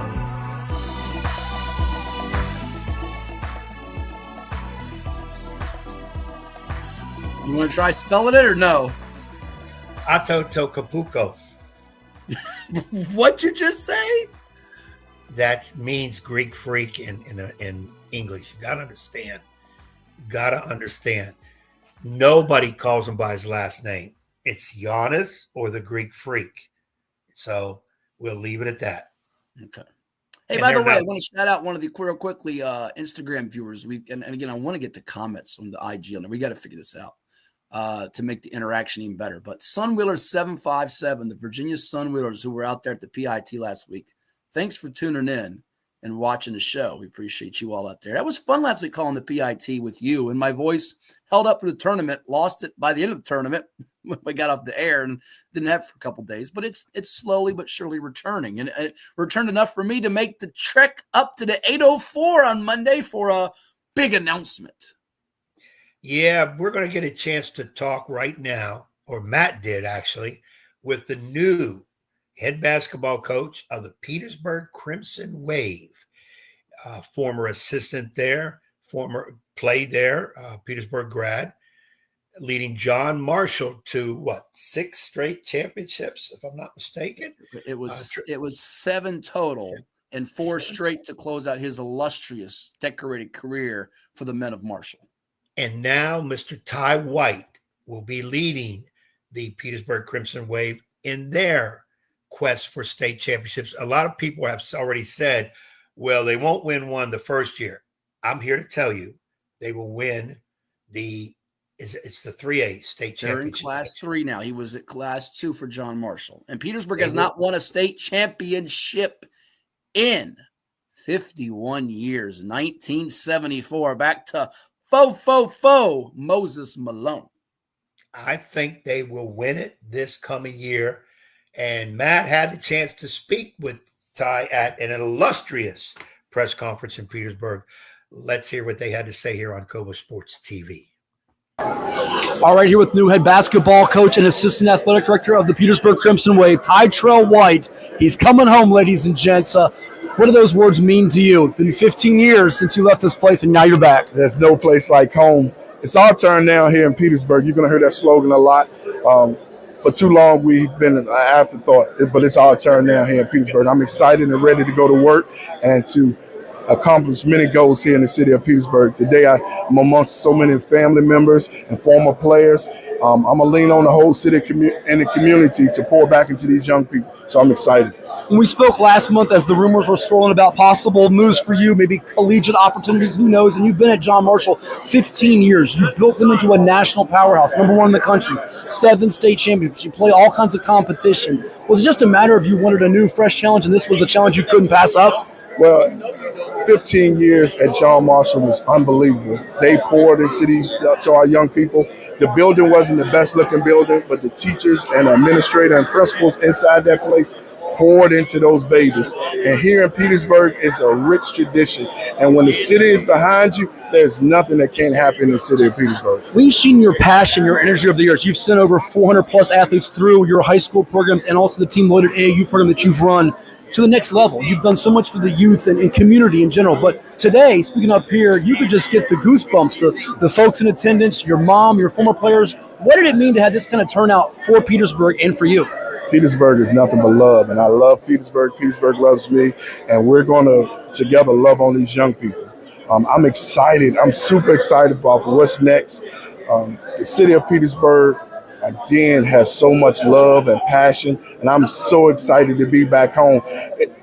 Petersburg gave me so much that is the foundation of who I am. And so today we get an opportunity to pour back into a place that's given me so much. I'm grateful. I imagine you got emotional hearing your mom speak and pray up here. Also, William Lawson, Bill Lawson III, who was the guy you coached with, he brought you in from Petersburg. Speak about what you can do here. Was this a hard decision or was it a no-brainer? It was a no-brainer. Okay. It was hard from the standpoint that the administration and the love and support there was so great. But it was a no-brainer when the opportunity for our city for such a time as this.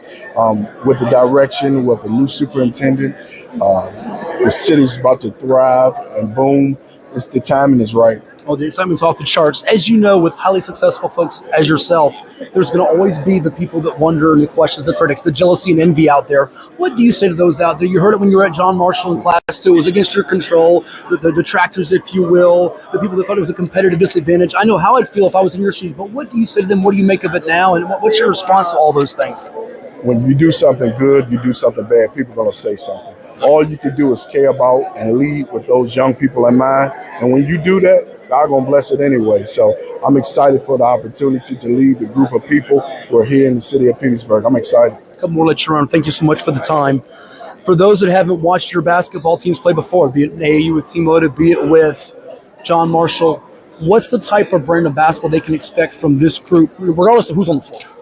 It's going to be trust, toughness, will over me, competing, and enormous energy. You're going to see those core values displayed and shown when you see Petersburg basketball. You're going to see the passion of the city of Petersburg within these young people. There's no place like Petersburg, and it's our turn now. Yeah, Moses Malone came here, That's right. And we were talking earlier, it's been 15 years since the passing of our good friend, the voice of Petersburg Crimson Wave, Terry Sasiska. We see him all the time. We go in the VCU press room, named in his honor. What do you think about with him and just what the meaning of what he would think of this and so many greats that have come through this place? I'm sure he's smiling on us now.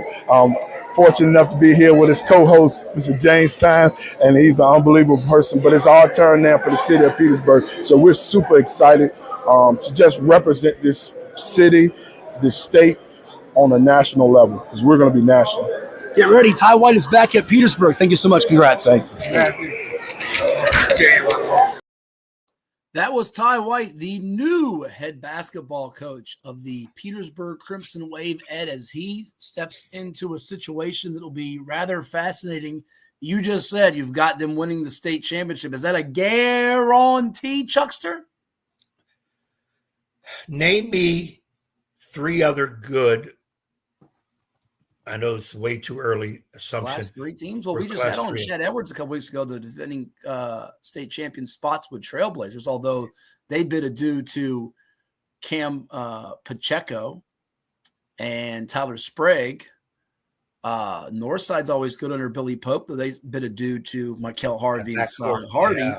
How about right in their own district, the Central District, the Hopewell Blue Devils was saying, what about us? Maybe it's our time now. Maybe they're saying with Deshaun Spellman and Nick Bird that we're going to get it done after losing in the championship round. And don't forget about Lake Taylor. Lake Taylor does not run from anybody. Coach Yogi Edwards has got a good group over there with Chikari Jones, I believe, back, as well as Jamari Edwards, both of whom earned all BCAV All-State recognition. So, yeah, this isn't no smooth sailing, although if Petersburg has the young men that we believe that they'll have, that were taking pictures in the gymnasium, then you might be right. They might be top of the board. It's their time now, and they're going to be making some noise a lot sooner than later. Ty didn't take that job to go 500, which would be an improvement for Petersburg for the most part. They're going to win. Whoa. Did you say it would be an improvement for the most part? What were they this past year? This is where I have to fact check him, ladies and gents, because he just likes to say comments willy-nilly without any research. Give me Petersburg's record. How many you want the record? Mm-hmm. They were 15-9 last year. That's 6 games over 500. So why don't you get your facts straight? Let me change it. He's not taking Petersburg to go 15-9. Okay. Well, then that's better than 500. That's 62.5%. Get it right. Because if someone said your winning percentage was 500 and it was 62.5%, you darn sure would be quick to I would remind them. Yeah, I you would absolutely. So don't demean or diminish Ryan Massenberg, the new basketball coach of Prince George, who helped them reach the state championship a few years ago. Again, you called on the NFHS network that they lost to Cave Spring at VC while I was in an airport in Detroit, coming back to do the tournament with you the next 2 days. Don't demean him like you demean my Diamondbacks. Shame on you. Yeah, as a matter of fact, somebody asked me what happened to the Petersburg coach, and I did say that he moved on to a different job, because some people were trying to say they fired the coach in Petersburg because they knew they can get Ty White.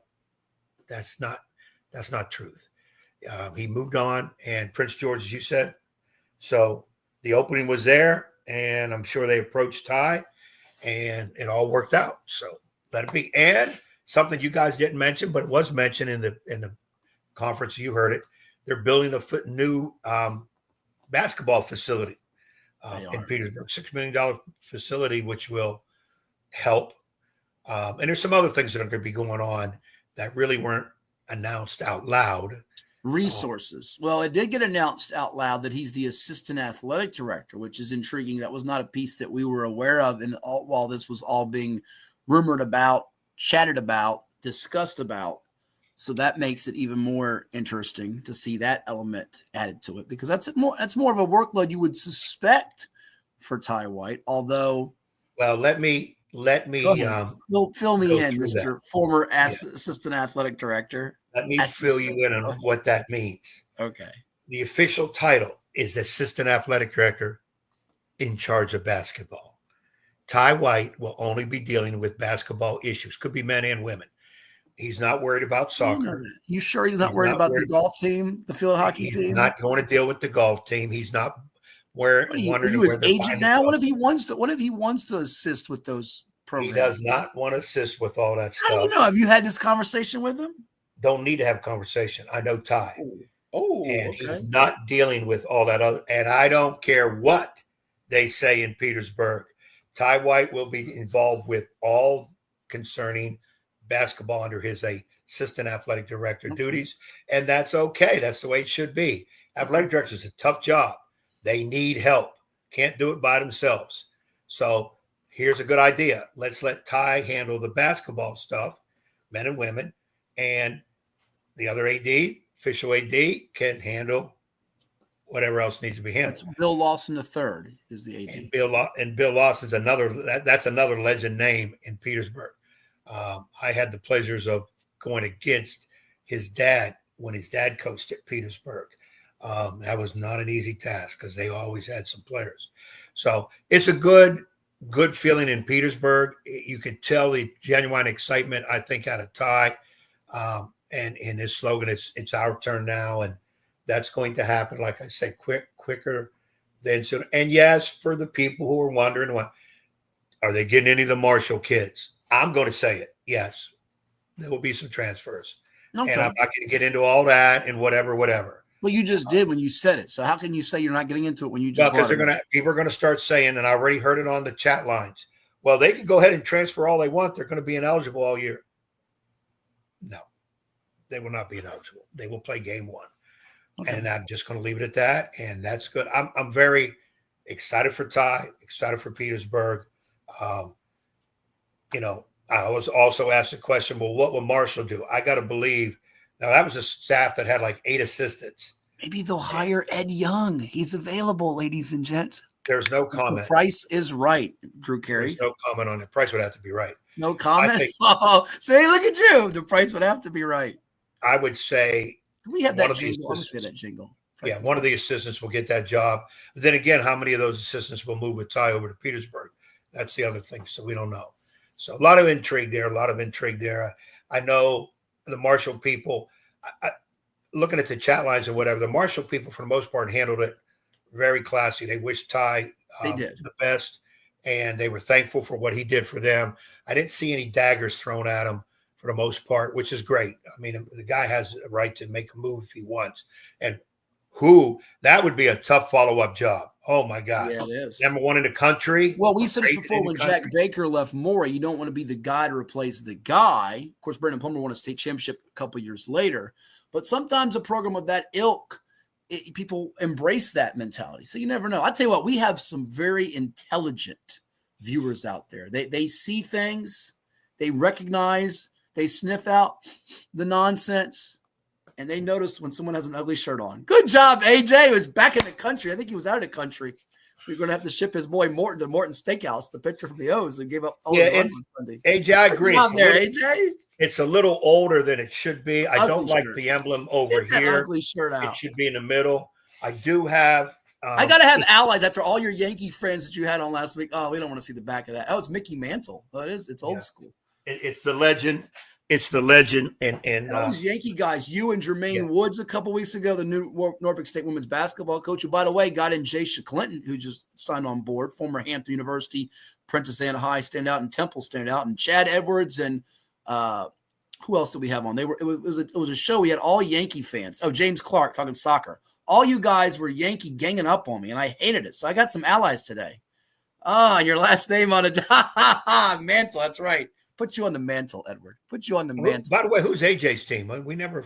Orioles. He loves the O's. You know that. He loves the Birds. Oh, it's been a rough month for him from that perspective. Yeah, but AJ. Jim Kirkton earlier, he does believe they'll get things turned around. I'm not sure enough to go to the Fall Classic and even be in the playoffs, but he thinks they'll get it turned around. They got to get some healthy arms in there right now, and effective arms. And AJ, by the way, if AJ is still listening, I picked the Orioles to win the division. That was the kiss of death. You put the kibosh on them from day one. Thanks a lot, he says. You're the reason why they're struggling. Man, you picked it. It went to. By the way, speaking of picks, before we go to break here, and then we're going to close up the show. The show's been flying by. We have to show our awful, and I do mean awful, predictions from the mock draft. No. Oh, they were awful. Put them up there because I watched the entire first round draft. Good for you. Put them up there, and I got a comment to make. We got to zoom in here. So give me a moment, ladies and gents, so we can zoom in to get a better view of this. Well, we got the first four right. We didn't get the right team for Travis Hunter. And then from there, there's no more highlighted cells. You say, how come? Okay. Well, because nothing else was right. You're going to Hold on. blame me. Go ahead. Blame me. It's my fault. Well, that's too easy, okay? Because most of the time you're at fault of most everything we try to do. So I'm not going to. Man, I will love what Corbin Burns is talking about. He loves replacing Corbin Burns, who's now with my D-backs, for 3 80-year-old pitchers. They are ancient. They graduated with Ed back in 36? Y'all graduated, something like that? 42. I'm sorry. Go ahead. Continue on with your point. Okay. Ashton Genty, Jacksonville, number 5. Matt made a selection. Okay. Well, I didn't think that there would be a trade up. Now, you did say correctly, I will give you credit. You thought the Bears were going to trade, but we didn't expect the Jags and the Browns to flip-flop. And as you see on the real draft, that's what happened. Jags go up to get Travis Hunter. Mason Graham goes to the Browns at 5. But then once that actually happened, you had Graham going to the Bears at 10. I blame you. Bears tried to trade up, by the way. They couldn't do it. I blame you.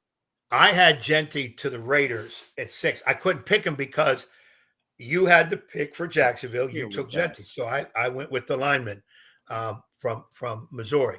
It's a house of cards. These mock drafts fall apart like a house of cards. Right. But here's my point on all that. Number one, we did it without trade. So forget the trade. And we got Travis Hunter correct. Yeah. We had Travis going second. I don't care who the team is. We have him going second, which is where he should win. Half of America did. We don't get a cookie for that. Continue on. Right. But for people to look at this and say, well, you guys don't know where to pick. It's a crapshoot to begin with. Nobody did. Nobody did because nobody had Shedeur Sanders going in the 4th round. that one was that. Well, it was funny when Mel Kiper, when the Saints, if I'm not mistaken, the Saints picked the lineman. And then Mel Kiper made a comment, okay, that's nice and whatever, but who are they going to protect? Derek Carr's not going to be playing early. Yeah, Kelvin Banks. So our mindset is we're picking for what we think is a definite need. We're not in the war room. We don't have reports on all these guys on our hands. We didn't interview these guys. I have them accessible to me, but it doesn't help me. Yeah, go ahead. Right. So my whole thing is the selections I made is what I thought that team needed from what I understand, from what they talk about team needs. Good luck with that. The only one that I did a reach on was Xavier Watts, last pick, Philadelphia. Safety was not on their need list, but I said this kid's pretty good. it was a Which reach, still but he hasn't been. still went higher than Shedeur. Right. That's the other point. And so I rest my case on it. Now, what I can't believe is we didn't get any other ones right. Not well. after. I was even there sitting there watching it. By the way, you can watch it. You must have watched ESPN's coverage. You can watch ABC's coverage. You can watch NFL Network's coverage. I've been bouncing around, but also bouncing around watching some of the basketball too for other, shall we say, you had a more vested interest in the basketball. I didn't really watch it. Yeah, as we could tell, because you didn't know Jason Tatum played last night. Nice job by you. Yeah, I didn't watch it. I was at the Tides of doubleheader. I was supporting our local stuff. Well, good for you to do that. We didn't get any videos, no sound bites for us. You go there, you didn't, and by the way, you didn't offer for me to come with you. And I know you and Jim Hammond. Oh no, I had to have Hatfield free night. I had no. I see. I had to. Your name was mentioned a lot of times, and sure. Some people in front of me said, "Where's that SOB?" And I said, "Hold on now, he's not that bad." Sure. Oh, they had some bones to pick with you, I'm but sure, just like they say about you when you're not around. But I smoothed it over, so I ran into two old ladies that say you owe money at Petersburg. By the way, I'm serious. One's name was Bonita, as in she's very pretty, and then the other one was Rose. I think they said you owe them money. I'm telling you, they said you owe money. So you're wanted up there in Petersburg. You better hope Ty can hook you up. Maybe Ty can hook you up with some De Niro and not Robert, some cash. Get those ladies paid off. Hey, by the way, congrats to even though we paid him great homage with Mike Green going in the first round. He did get drafted. So the Ravens. Well, like I mentioned earlier, we put out a note to Mike. We'll get him on the show soon. Probably get Andy Lynn on the show to talk about it. That's what we should do. Get the player on with their high school coach. Get Mike on with Andy Lynn. We'll see if we can get Keandre Lambert on when he gets drafted later today with Daree McCain. And of course, Dontrell Leonard's thrilled at Churchland because Charles Grant got picked, and he might get to hear the names of Kenny Gallup from Howard and Daquan Felton, who was once with the Spartans of Norfolk State, now Virginia Tech, to get their names called. But yeah, you see our mock draft. I had Shedeur going to the Steelers at 21. I felt good, though, when the Packers came up. I took Emeka Egbuka from Ohio State. I thought for some reason we had Matthew Golden going to him, but it didn't go. And I did say the Packers would take a wide receiver. He goes there to Texas. Who has knocked this draft out of the park? You just see round one on the screen. Anybody that you say has knocked this draft out of the park? We showed earlier Travion Henderson going to the Patriots from the Ohio State. Luther Burden going to the Bears from Missouri. Saints did get a quarterback in Tyler Shuck from Louisville. I don't love the draft from my Cardinals, but I would tell you this. I do think Cleveland helped themselves getting Judkins from Ohio State. They traded down to get some future talent. And then that tight end from Bowling Green, Harold Finn Jr. is really, really good. I think he could end up being a very solid pro. So I think the Browns, though they passed on Travis Hunter to move down and go take Mr. Graham, I think the Browns might end up having a nice draft. It still could result in them being last in the AFC North, but hey, is what it is. Yeah, I haven't really sat down and looked at all of it. I'm still perplexed with the couple of these teams that need a quarterback, and they passed on Sanders to the point now it's just getting outrageous. Somebody said President Trump, he did had a statement about it. I can't believe that. So these owners were stupid. Can we put his tweet on the screen? We can put his tweet on the screen. I got to find it. Give me a moment. I'll let you see his exact tweet. I don't want to miss the other thing, the other thing you in chief. How many guys that we said would be drafted in the first round total were drafted? That's another win too. If we got 30 out of the 32, that's a pretty good percentage. Maybe we didn't get them on the correct team, but we got them in the right spot. If we only had two that went in the first round, then we would be lost. Yeah. So here it is. As we put it on the screen now, we can stop the share screen there and put it up here. Donald Trump, I'll let you read his comments here, Edward. Go ahead. There it is from our Commander-in-Chief of the United States of America. What is wrong with the NFL owners? Are they stupid? I wish I could speak like Trump. Deion Sanders. I'll do it for you. Let me do it. What is wrong with the NFL owners? Are they stupid? Deion Sanders was a great college football player, was an even greater in the NFL. He's also a very good coach, streetwise and smart. Therefore, Shedeur, his quarterback son, has a phenomenal genes and is all set for greatness. He should be picked immediately by a team that wants to win. Good luck, Shedeur, and say hello to your wonderful father. Is that all right? You go with that? That's as close probably as you can get. Well, except the SNL guys aren't available, so you got to. I wonder if he's going to sign an executive order that they must select him immediately. No, I don't think that's going to happen. I don't think that's going to happen. Where's he going to go, though? Well, I thought your Raiders would take him, and I still look at this fourth round coming up, and I think they pick 3, 4, 5. They pick 6th. I don't think the Titans take him. They won't. Jaguars, no. Giants, no. Patriots, no. So that leaves your Raiders. I think the Raiders could get Shedeur in the 4th round, which would be a steal to be behind Geno the Machino Smith. Yeah. And again, in all seriousness, first of all, people, you cannot complain about every team passing on him. Nobody's going to take him who has a quarterback room that's already straight. They're not going to take him. Now, the argument there will be, what about the Giants? They have 3, signed 2 veterans, and they draft Jackson Dart. So why did they? Okay. First of all, it's the Giants. Okay. I'm going to leave it at that. But I don't hissy fit in any team that doesn't need a quarterback, because I'm not taking Shedeur Sanders if I don't really need a quarterback. All well and good, move on. But there are teams, New Orleans, Cleveland, Raiders, even though they got their starter, they need a backup, a good backup. I don't know about Aiden O'Donnell. Those teams have what I'd like to know why. Now they're going to say, well, Dylan Gabriel's better. Tyler Shuck is better. Jalen Milroe's better. Oh, if that's their opinion, I can't fault them either. If that's their opinion, they're because they brought these guys in, they talked to them, they looked at film until their eyes fell out. They look at everything. They're measuring them with a fine-tooth comb, spyglass right on them. I get all that. But me as an outsider, I'm saying Shedeur Sanders is not a bum quarterback. I don't want to hear he held the ball too long. He goes to plan B too quick on the field. First of all, his offensive line was arm strength. But you heard that from Shane Hallam and other people. That's what they're saying. Right. You're right. But Tom Brady didn't have arm strength either coming out of Michigan. I remember that's why he got drafted. But he wasn't projected to be a first rounder. Right.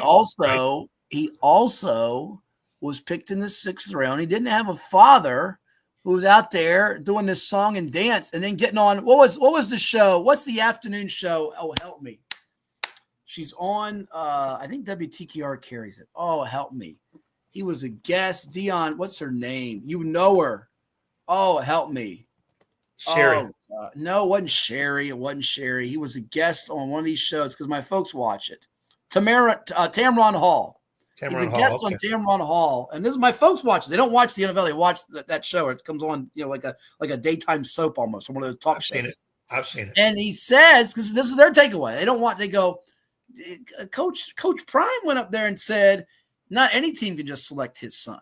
So that arrogance, I'm just telling you, rubs people the wrong way. And then, like Shane put up, if you can't get up on the board and diagram what they want, there's some teams that are going to write you off.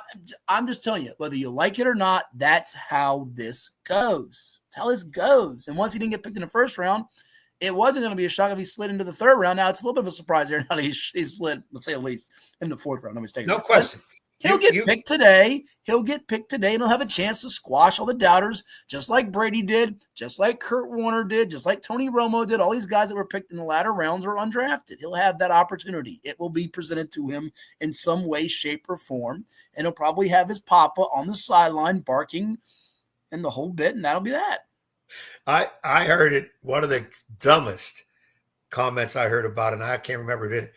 They were saying some coaches were telling GMs don't draft him because they're worried if they don't play him or they're not winning, they get fired and that they'll bring in Deion to coach that team. I don't think that's entirely accurate. I think there is a small bit of validity to this. They fear for their own job security. If they take him with that pick, they put him in and he struggles, or they feel like there's a more premium position that, again, there might be another need or a player that they would prefer over him. I think it's more complicated. It's not, and again, I'm going to really open up Pandora's box. This is not a white or black issue. There are shades of gray, and there are all kinds of elements to this that make this as complicated as it is. And again, I'm not saying it's right that he's in the 4th round, but that's where we are. And speaking of Deion, before we go to break, I know this happened a week or two ago with the transfer portal. You saw who Deion called out, right? Did you not? If you didn't, here it is. Take a look. Carter got off the bag. What car that? What's the school? What's the school over there? Virginia, where my camera at? Right there. Virginia, you got to stop. I let you have one. I ain't say nothing about it. Hold him up. Come on now. Come on. We let you have one. I ain't say nothing about it. It's another brother.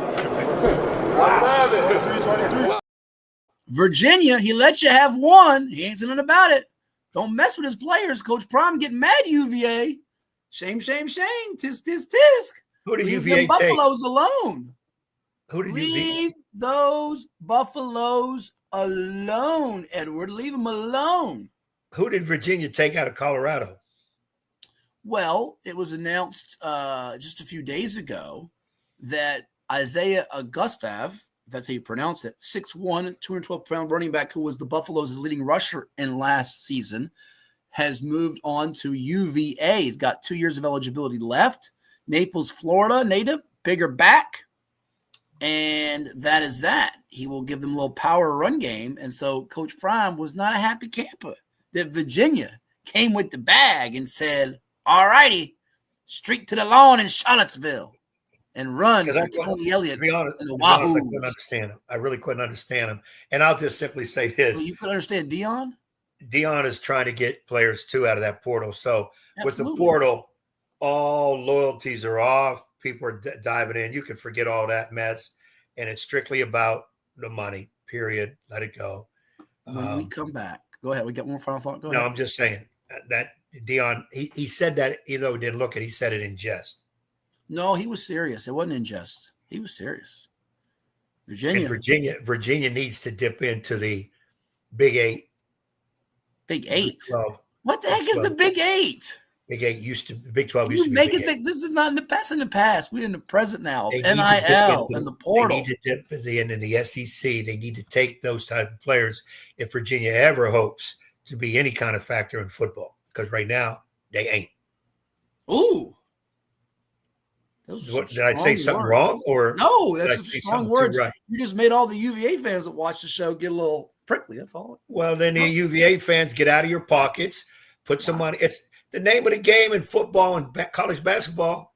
Money. Yeah. Texas Tech Make just it put rain. $10 million into their portal for players. Two guys sold a business for $6 billion. I think I heard. And ladies and gents, that's why Ed Young's not coaching right now. He doesn't have enough green to keep up with the Joneses. I'm just saying. No, I can't buy my job. That it's two different things. The coaches are not involved with that type of. I'm just saying. Oh, yes, they are. Yes, they are. Well, certain coaches can get big money in terms of who they can bring in. That's a whole nother story. When we come back, we'll do our NBA and NHL playoff picks. You know, the Kentucky Derby runs next week, the Run for the Roses. We'll do our hockey and basketball playoff picks, and you'll get a chance to see Ed Young's son. Yes, he has a son. And we caught him on camera. That's coming your way after this word from our sponsors. You're watching 757 Saturday Sports Talk, streamed all over the globe and available all the time, live and archived on demand through CoVA Sports TV. What is more? Is it more reps, more strength, more stamina? We say it's all of that, but it's greater than just what's in the mirror. It's about improving your mental and physical health. More is a feeling of achievement, fulfillment, confidence. It's looking better, feeling better, being better, and it's our mission to get you there. Because here, you are more. One Life Fitness.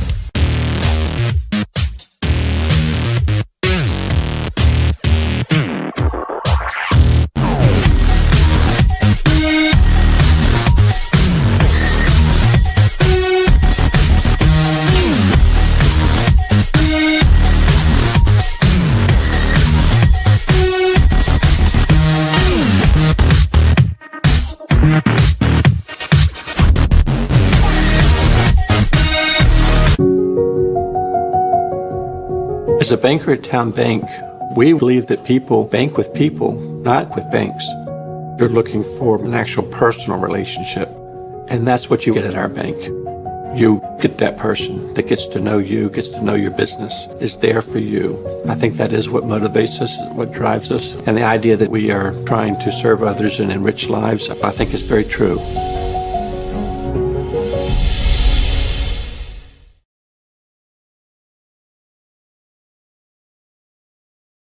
What makes a life a good one?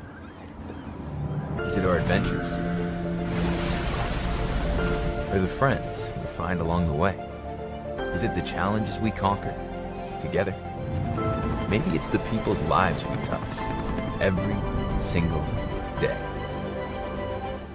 So, what makes a life a good one? You'll have to figure that one out for yourself. Well, it's everybody's favorite time of year again. Time to prepare to make your annual donation to that infernal revenue service. And if you're like me, you need help.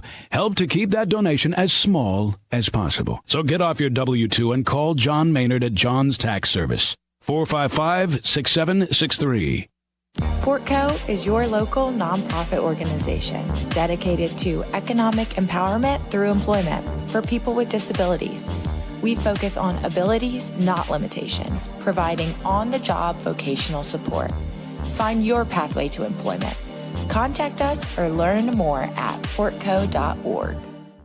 I'm Dr. Mark Cardelia, orthopedic surgeon and surgical director of the CHKD Sports Medicine Program. We see a lot of knee injuries in student athletes these days, and many of these are ACL tears. Parents often ask how to know when a knee injury may be serious. The most obvious symptom is severe pain or swelling in the knee joint. Your child may have heard a pop when the injury occurred. Look for signs they can't put weight on the knee around 48 hours after the injury, or if the knee feels unstable or wobbly. Those are all signs you should see a CHKD sports medicine specialist. Our sports medicine physicians, surgeons, athletic trainers, and physical therapists understand the needs of growing athletes and tailor treatment to fit each child's age and level of activity. Our goal is to accurately diagnose the problem in a timely fashion and provide the treatment that will ensure a safe return to activity. Kids want to play, and we want to help them get back in the game. To learn more, visit chkd.org. Sports medicine at CHKD.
This is 757 Saturday Sports Talk. Here are Matt Hatfield and Coach Ed Young.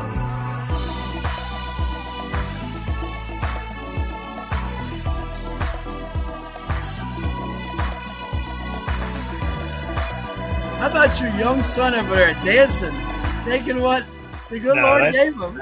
Let's clear it up before people think I got kids running around. That's your son right there, Ed Young Jr., ladies and gentlemen. That was an early video of me, actually. That's you. I have dance moves. That was my early, I forget. I think that was 4th grade. We had a presentation to put on, and I just started feeling it. And a star was born.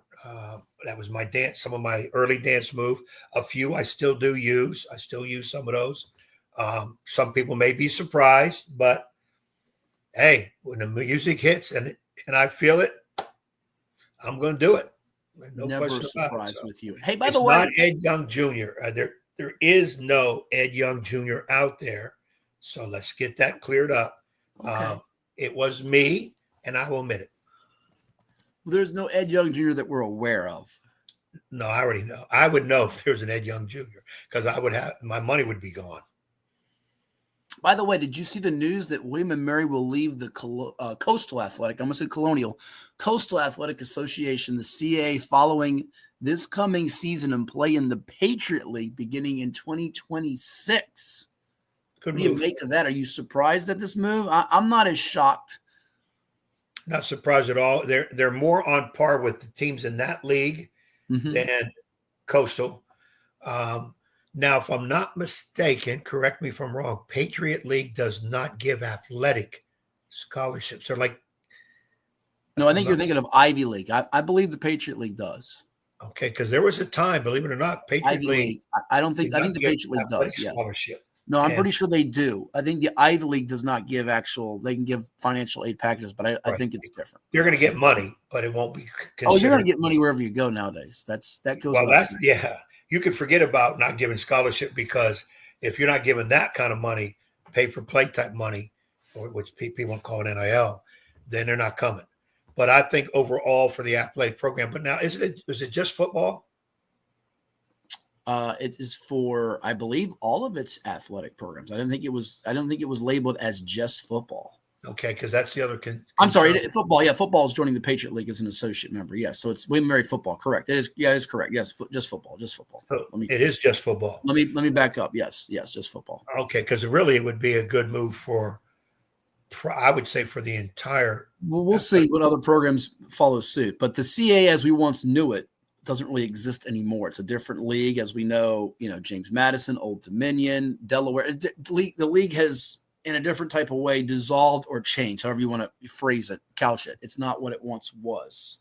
And the same is probably true for other sports, which include basketball, but football, certainly it's a different league than what William and Mary once was a part of. So, well, and I think what you're going to see in the near future, because of NIL and so forth, you're going to see some massive changes among teams and conferences where they're going to try to realign with their philosophy on the giving of certain type of money, how much, capping it, whatever. I think that's going to be coming down the road. I agree. Let's get to our NHL and NBA playoff picks. You want to start with the hockey first, since we don't give the hockey a ton of attention?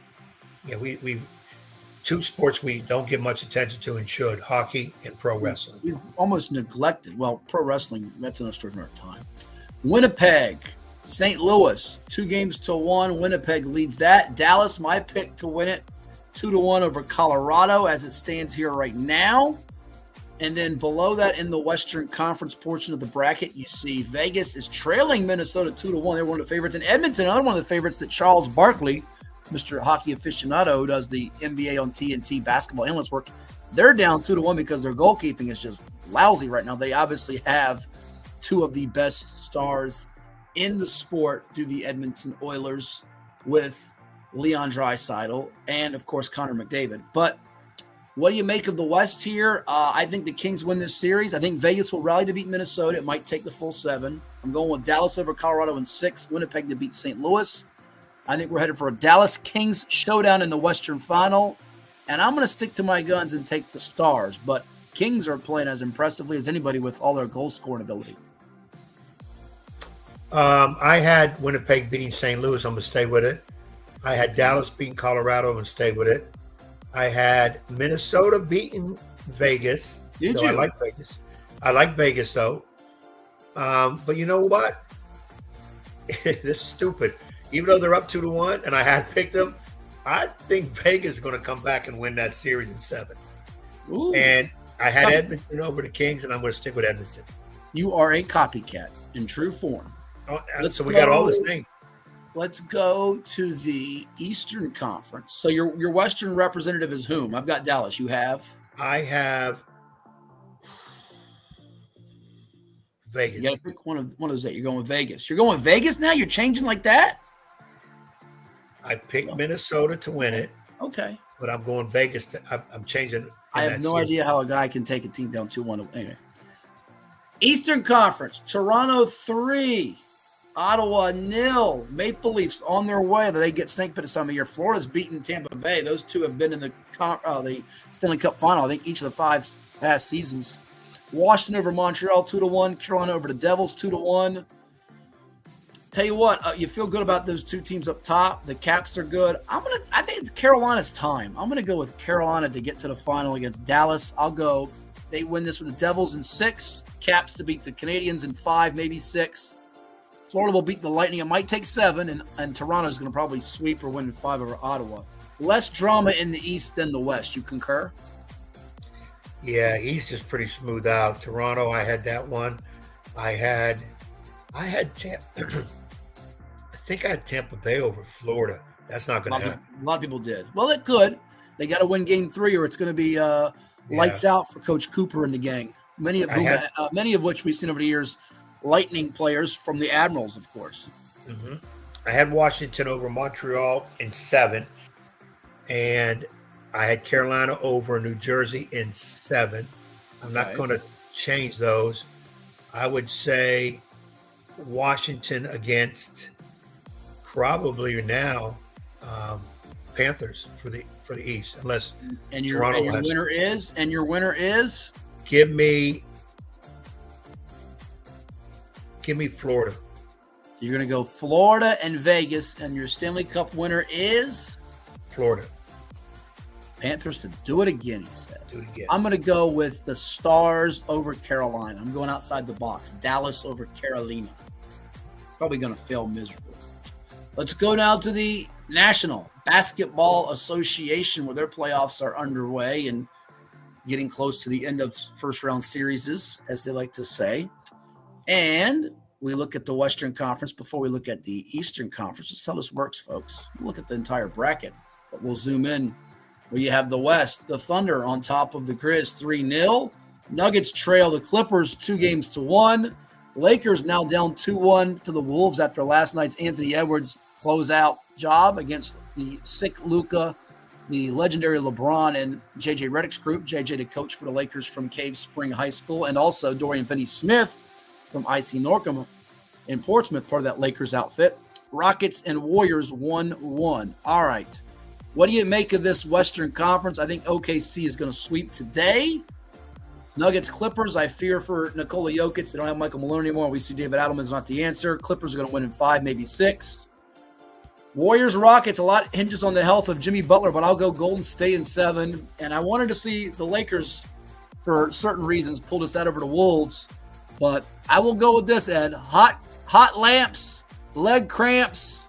Hatfield might have to get some food stamps unless the Lakers can rally and win this in 6. Dare we say 7? Not Lakers in 5. We'll go Lakers in 7 now. What you got? Well, okay. Let's start at the bottom. I had Warriors upsetting the Rockets. That's not an upset. They were no. Stop right there. It's not an upset. They were favored to win the series. So throw the seeds out. Yes, when Vegas has you favored, it's not an upset. I don't care what Vegas to says. Win the series. In my book, 2 is a better seed than 7. Warriors beat Rockets. Your book has got a lot of errors in it, including misspellings and mispronounced first names. But go ahead, continue. But I will say this: without Jimmy Butler, no, they will not beat the Rockets without Butler.